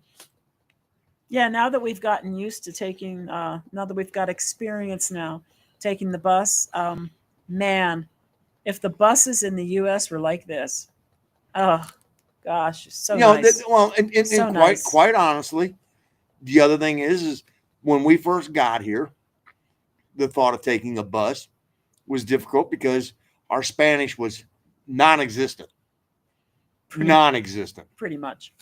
I mean, I used to pretend at the swim up bar that I could do something, and You wonder if those guys would go home at night and laugh. dumbass gringo. And now it's like, okay, it still ain't great, but can I navigate a bus station Yeah. and get a cab and do everything that needs to be done? Yes. So it's not as intimidating now because of the fact that all right, we are more proficient. Do we need to get better? Yes. I mean, I was having a conversation today with our housekeeper, and it suddenly reached the point of I went, oh shit, I don't have a clue what she's talking about. She was rambling off pretty quickly too. We were talking about we've got an ant superhighway going on outside on the other side of the house over there, and she's like, all of a sudden I heard her say, Francisco, da da da da da, and I'm like, Is it Orneas? beats the shit out of me. I was Hormigas. We have cutter ants. Oh yeah, and we have a guava tree over here, and the guava tree has dropped fruit, and the cutter ants love that guava fruit, and they're over there just dismantling the fruit, and it's like, oh my god, So, Yep. Yeah. Yep. All right. See, Ahihik is 1 month away, celebrating 3 birthdays. I hate I always know, being buddy. the youngest one. Well, then maybe you do need to sit at the little kids' table at Bruno's. Well, if you think you're the youngest one, then that would mean that you think I'm the oldest one. Yeah. And that ain't happening. Sherry and I once took the chicken bus from San Luis to Aguas Calientes. It was a learning opportunity. I'm sure. We saw some of those chicken buses in Mexico City. Well, we were just north of Mexico City, but yeah, it was. These buses, oh guys, I kid you not, they gave me heart palpitations. They would swing in, they were already full. People are standing inside. People are stepping. Doors are open and they can't close them. People are stepping off, so the ones inside who want to get off can get off. Then they fill them back in to the point where people are still hanging out the outside. Hanging out the doors. And it's like hanging out of the doors, and the bus takes off and the doors are open with people with 1 foot on a step and they're holding on. I'm like, ain't no way in hell I would be on that bus. Like, no. Oh no. Love you guys. See you next month at Mexpanero. Can't wait. Super duper big hug. Yep. See you, Tommy. Love your lights set up. Great focal point. Kudos. Thank you. We got these little colored lights. There's 2 bars. You can't. There's a red one back there you can barely see. But it's supposed to be purple. It's red. Oh. It's definitely red. It's almost an orange red. That's why I was looking. I was like, all right, hold on. What is going on back there? Because it was purple at the beginning of the night. I don't even know how that's possible for that to happen. We didn't touch it. I mean, I don't know. Anyway, but I think I'm finally figuring out the light setup. And yeah, because it hasn't bleached us out tonight. I know. Pulled them further away, and so they're strong enough that they can go from a further distance. So pushed them back, and it's seems to be working better.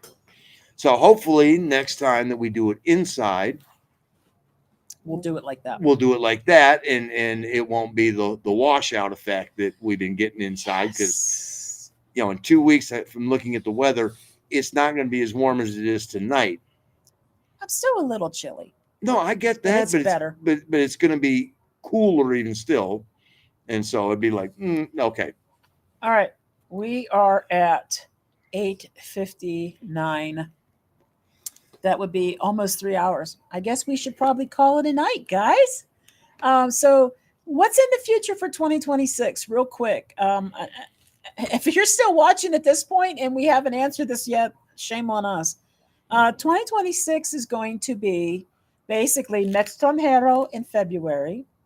We got traveling to the States, 2 concerts, 2 concerts in Mexico City in March and June, travel to the States twice, and March and October. probably, more than likely, going to sign a second year lease on this house.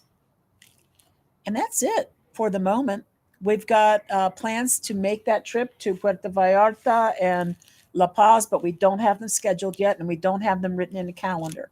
And I don't think that's going to happen anytime immediate. I got a feeling we're going to wait till after Mextranjero, and then sort of go, okay, Let's see when. let's see, because Mextranjero started out in San Miguel, then it went to Ajijic.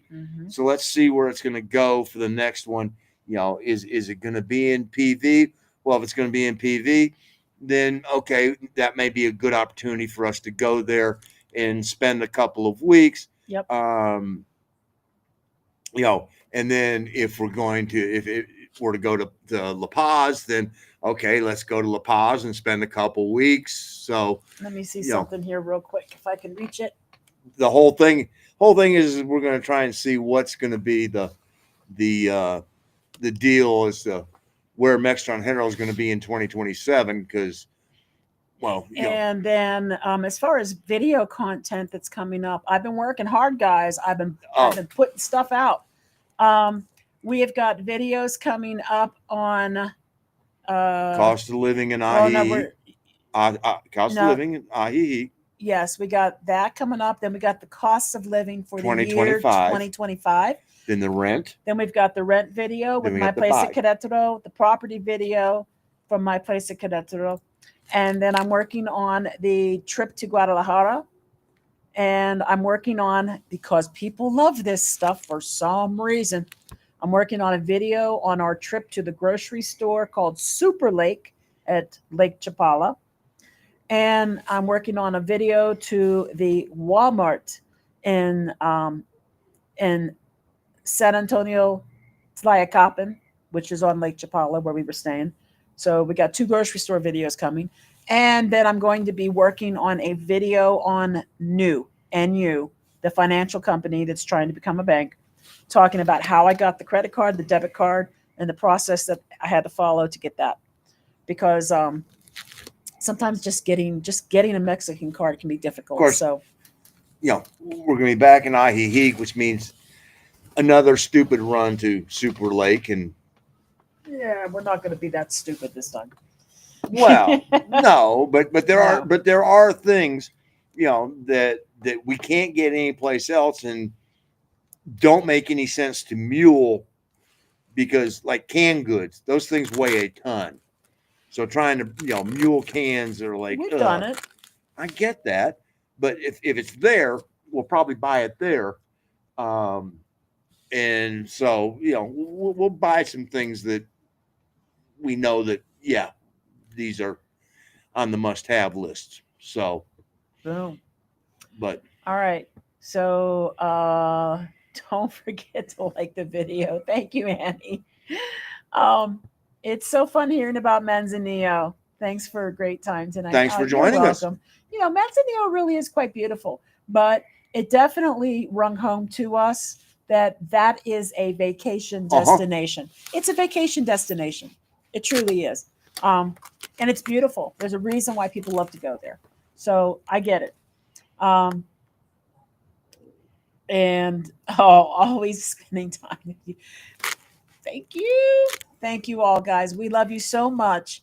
And, we feel very blessed Oh, to be able to share with you. And I mean, none of those statistics that we talked about earlier would have been possible without all you guys. You guys are the ones that made it happen. for sure. And that, that fuels us and just keeps us going. Boom. Because if we weren't getting, the thumbs up and the love from all you guys, it'd be like, why are we doing this? But you guys just keep feeding us along, and it's like, okay. Yep. And so this is the end of another great live. We get to share our time with you. Thanks again for coming, and we love you too, Arlene. Yes. We love you all, guys. Thanks again. We're signing off for the night. We will see you again in 2 Dos weeks. semanas. Dos semanas. Adios, and have a wonderful new year. Let's hope that it's a prosperous and happy one for all of us. Yes. Adios.